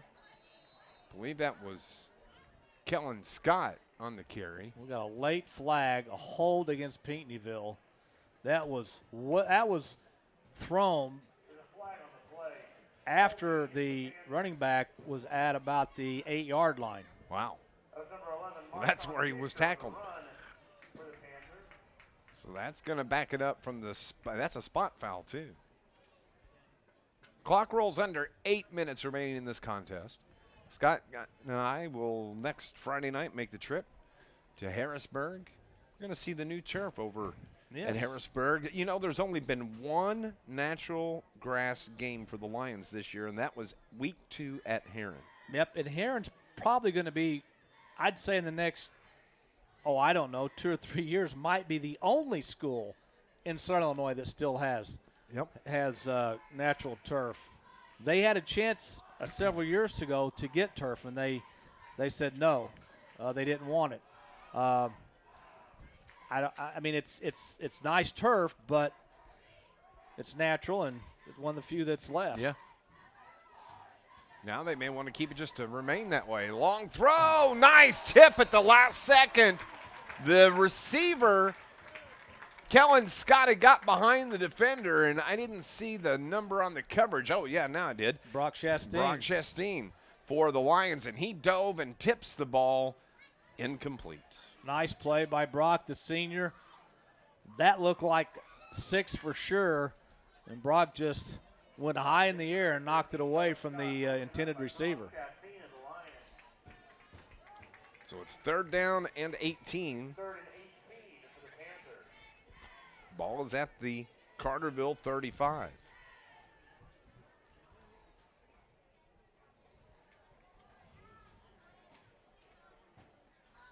Six minutes remaining in the game.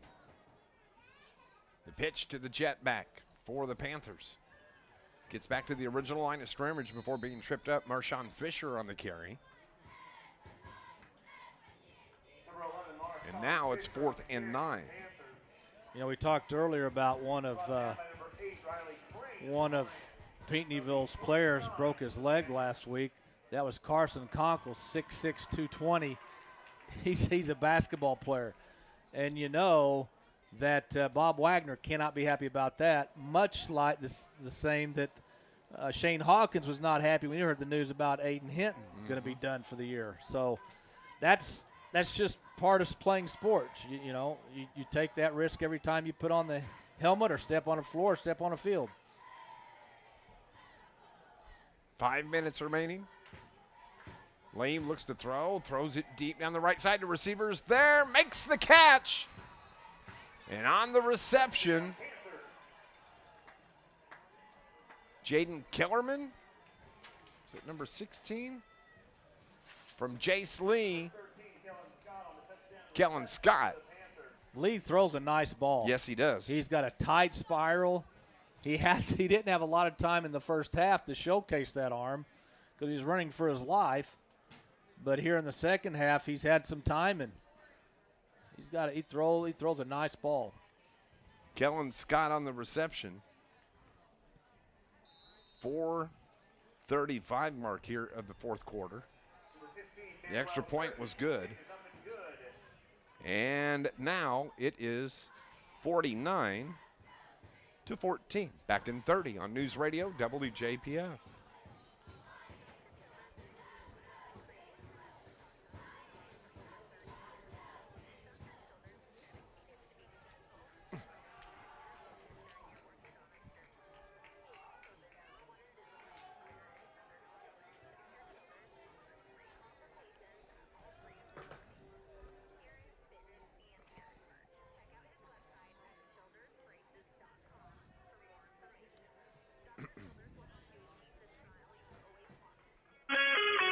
This Lions broadcast brought to you by Charlie's Air Conditioning and Heating in Carterville, with punctual service, 5-star satisfaction, and the experience that comes from 40 years in business. Find out more at charliesairandheat.com. Also brought to you by the IBEW Local 702, proud supporter of Lions sports. IBEW Local 702, dedicated to providing a better lifestyle for members and a better life for all. Your Lions sports also brought to you by Steve and Rich's Barber Styling, full-service salon on Division Street in Carterville, open Tuesday through Friday from 8 until 5, and on Saturdays from 8 until 2. The kickoff is picked up at the 22-yard line by the Lions. Stutter step at the 25 and tackled right there at the 25. And Carterville can run out the clock with 2:50 remaining in this game. Harrisburg now leads Heron 35-7. Benton leads Murfreesboro 24-13 with only 2:17 left in the game. So Benton will be your Ohio division winners of the Red River Conference. Nashville leads DuQuoin 20-14. That's in the third.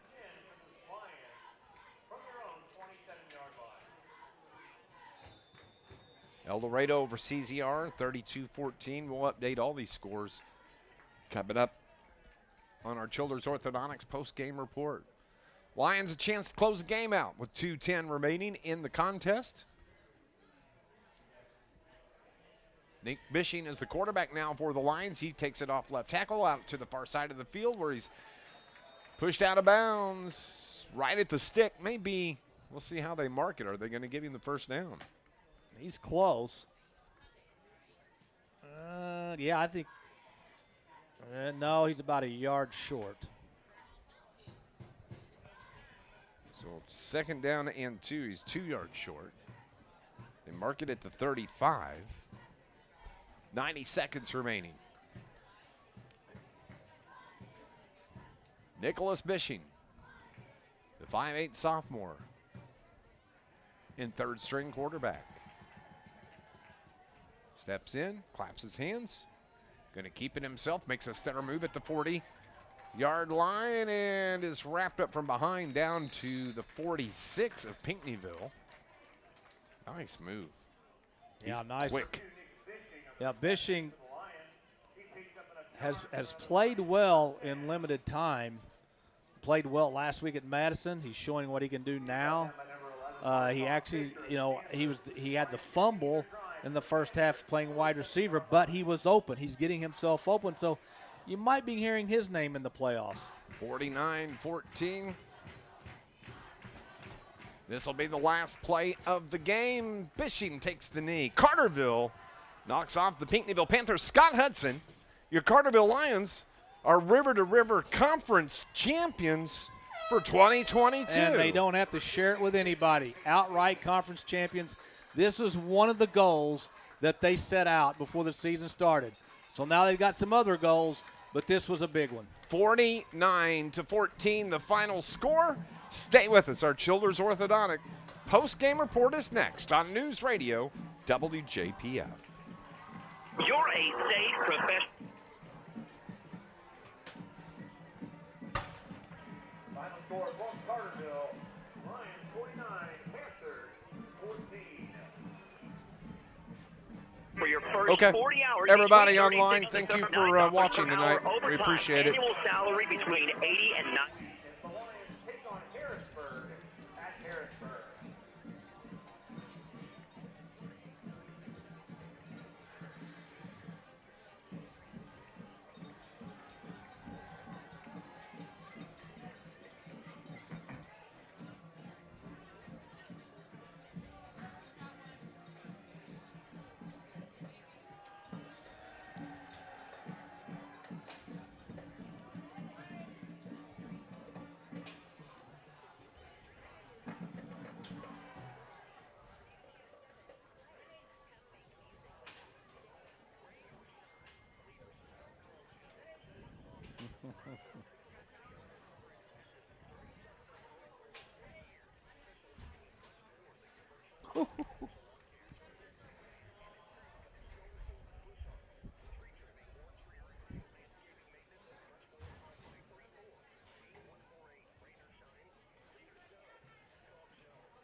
49-14, the final score. The Carterville Lions are the Southern Illinois River-to-River Conference champions on the Mississippi side outright after the 49-14 win tonight. And congratulations to those Carterville Lions, conference champs for 2022. Has a nice ring to it, the conference champs, and they deserve it. All the time that this team has put into the last 2 years especially. You know, they had a very good season last year, fell short at Freeburg, but they had a lot of kids coming back, 16 seniors. This is something they felt like they could do, and they accomplished, you know, one of the goals that they set out this year. I said before I'll say it. Well, no, I'm not going to say it now. We still have one more game left. I'll gloat next week if it happens. But Carterville played a very good game tonight in the first half. They dominated like we thought they would, and then they got their starters out at halftime. That's what Coach Dial and his staff wanted to do. Mission accomplished. Absolutely, 49-14, the final score here tonight. Carterville led it at the half, 49-0. Pinckneyville was able to take advantage of a fumble recovery. They scored a 6-yard touchdown run from Schneider for the Panthers. Extra point was good, 49-7. And then here in the fourth quarter, Panthers score on a nice pass from Lee to Kellen Scott, 26-yard pass. That's the final score, 49-14. Good ball game. Good ball game. For the Lions. Very good ball game. Did exactly what they needed to do. Did what they needed to do and got out of here healthy. I think that's the big thing going into a big game next week at Harrisburg. Want to update you on a score with 56 seconds left in the third quarter. The offensive onslaught continues. Johnson City is now taking a 30-28 lead over Carmi. What a game there. What a game we saw tonight. We're going to have a very, very happy Coach Dial come up and talk to us in just a minute. I've lost sight of him. Do you see him? Is he still? Yeah, he's still out there with his guys. All right, let's update some scores here. Let's see. Fourth quarter score, Roxana over East Alton, 21-13. DuQuoin leading Nashville 21-0. That's a fourth quarter score. Fairfield over Ed County 48-0. As Scott said, JC 30-28 over Carmi-White County. Cesar shutting out Flora 28-0, fourth quarter score. Let's see. Columbia and Central still tied at 21. Marion over Carbondale 40-0. Third quarter score, Benton over Murfreesboro 24-13. Harrisburg over Heron 35-7. CZR getting beat by El Dorado 32-14. Carlisle over Westland 19-13. That's a third quarter. Redbud over Chester 7-6 third quarter. Dupo over Sparta 26-6 third quarter. AJ still showing a halftime score there. They were up 6-0 over Madison. Cahokia over Altoff 34-6. That's a halftime score. Charleston over Mount Zion 9-7.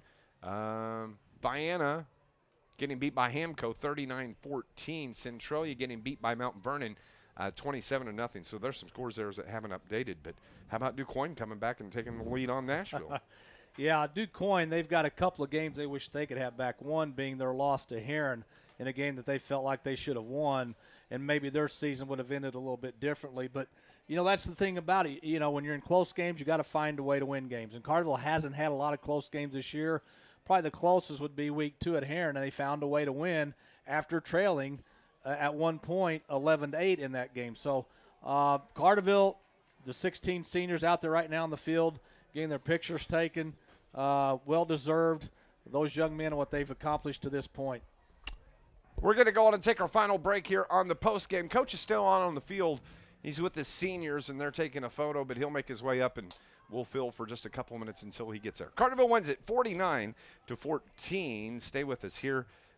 We'll have our John A. Logan College coaches interview as we continue on the Children's Orthodontic postgame report on News Radio WJPF. John A. Logan College is proud to support area high.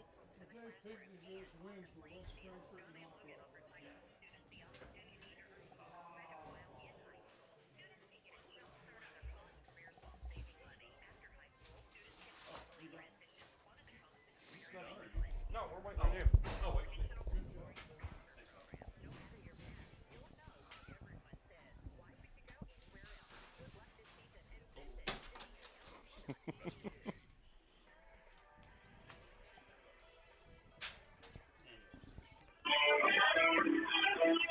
49-14, the final score here at Carterville High School. The Lions take care of business in Week 8. They are 8-0.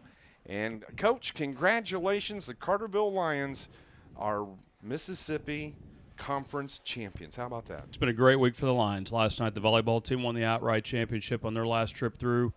We got one tonight, and then, cross country, Miley Robertson was the cross country champion on the Mississippi Division side on Thursday as well. So, this whole year, it's our last time through in this Mississippi Division, and I want to try to take as many of those things with us as we can. A lot of people may not realize that come next year, Carterville's flipping side in the River to River Conference, moving to the Ohio, and like you said, these are maybe the last time we'll win on the Mississippi side. Yeah, I mean, it's the last time that we're going to play some of these teams, and and I don't know when some of these games will we pick back up. We won't play DuQuoin next year, and we're not going to play Pinckneyville either, and I just can't imagine they're going to pull non-conference games with us in the future. So, I respect a lot of people up there. There's a lot of good people that we've got to know over the last. I've been AD for 8 years now, so I got to know a lot of their administration and some of their coaches fairly well. Really over the last decade. And there's a lot of good people there, and that's going to be the hard part about switching conferences. Some of the relationships and people that we respect, but there'll be some new relationships built in the coming years. Coach, there's some phrases that we've all heard over the years. Chicks dig the long ball, offense sells. But I got to tell you, in my 27 years of doing this, I have not seen a defense that is more enjoyable to watch than your defense. They get after it every play. They are so much fun to watch. Well, we get the film on Pinckneyville, and it's just a lot of dive up the middle, and they had some success with it. They, like I said, they about won last week against Nashville doing that, and they drove the ball, I think, 97 yards early against Anna, just basically running straight dives. And I'll tell you what, it's really nice when you can look over and you've got a guy that's 6'5", 320, and say, hey, you're going to get right here in this gap, and there's another guy that's about 330. This is the biggest Carterville team I can remember. Just the amount of big bodies, and it's a bad matchup for Pinckneyville tonight. Trying to run fullback dive at that, that's an uphill battle for them. And then I thought offensively, we were moving at a little quicker pace tonight. We were trying to run things a little bit faster to get as many plays in that first half as we could, and try to work on a few different things. You probably saw a couple of new wrinkles, and we've been waiting to run some of those, and wanted to run them in game so we could see it executed at game speed, and had some big plays from some of our guys. Coach, we had this discussion early in the year about how with your defensive line being so quick, it allows your linebackers to really pursue to the ball. But when you put a guy in there like Charlie Howerton tonight who will clog everything up, that just allows your linebackers to even make more plays. So awesome to see Charlie having some success. That's just a tough go. Starts as a sophomore and gets the first 5 games in, as a junior, then gets the knee injuries, out for exactly a year. I mean, he got hurt in the Anna game, and his debut this year was the Anna game, week 5. And each week we have noticed him getting a little bit stronger, a little bit more confident what he can do. And then tonight was really his breakout for this year, just getting off the ball and just clogging holes. I mean, like I said, the kid's 6'5", about 320, and he's physical. I mean, he's a hard-nosed player, and he was really a nice pickup for us tonight. Coach, really tonight it was coming in, take care of business, come out healthy, right, and move on. That was the first question in the huddle. I said, are we good? And everybody's, thumbs up. So, we move on to week 9, and then we also told them it's time to get locked in. I mean, I think that Harrisburg is going to be a very worthy opponent. They've got some size up front to match us a little bit. They've got some great team speed, and we're going to have our hands full. It's a good team, and we've got to go over there on the road and finish off this season. Coach, congratulations, conference champions, and what a fun time it's been watching this team this year. This is a great group, and I just have to kind of always take a minute and have some perspective and just really appreciate the opportunity to be around these guys every day. And it's not just game night. You guys see them on Friday night perform, but they're a fun group to be around on Monday afternoon too. I mean, these guys they're great. They're close. We have a great time in practice, and I respect all of them. They just all bring something to the table, and just a very special group that we're going to try to get everything we can out of. And also, thanks for bringing up all the other conference titles, volleyball. Sure. Nathan Emmerich and right. Man, that was a heck of a game last night to win the conference, and it's just been a good year for Carterville. Yeah, sports. We're off to a great start. Our soccer team is in the regional tomorrow morning, and then we pick up postseason with football here in about another couple weeks, and same with cross country, and our golf teams are done. But there's a lot going on, and I don't think we're done with the winning just yet. 49-14, the final score. The Carterville Lions knock off the Pinckneyville Panthers. I'll let you wrap it up. Well, it's a big win for Carterville tonight. They're outright champions of the Mississippi side of the River Conference for the last time that they're going to be on the Mississippi side. That makes it even sweeter. You have to be happy for the whole team, but especially these seniors. They've put in a lot of hard work to get to this point in the season where they're still undefeated. They were winners as freshmen. They're winners as seniors. I think when you learn how to win as freshmen, by the time you get to be seniors, you know what it takes to win. And I'm so happy for these kids, for the whole team, for the coaching staff. It's such a close-knit group. And I think that is one reason why we're sitting here tonight talking about a team that's 8-0, playing their last game next week of the regular season. Not going to be an easy game. It's going to. I encourage all Carterville fans to make that trip to Saline County to cheer on the Lions, because that's not going to be an easy game. But I think Carterville, if they take care of business, could finish the regular season 9-0, get a number 1 seed in the playoffs, and then let the chips fall where they may. Scott and I will have pregame coverage starting for you next Friday night at 6:40 p.m., and we will talk to you from Saline County for Week 9 of the high school football season. For our producer-engineer back at the studio, BRP, Brian R. Powell, welcome back this week. From our broadcast partner, Scott Hudson, I'm Dave McKenzie. The Lions win it 49-14 here on senior night at Carterville High School. And we will talk to you next Friday night on News Radio WJPF. God bless everybody. Thanks, bud. Good job, gentlemen. Dave, I'll see you in the morning.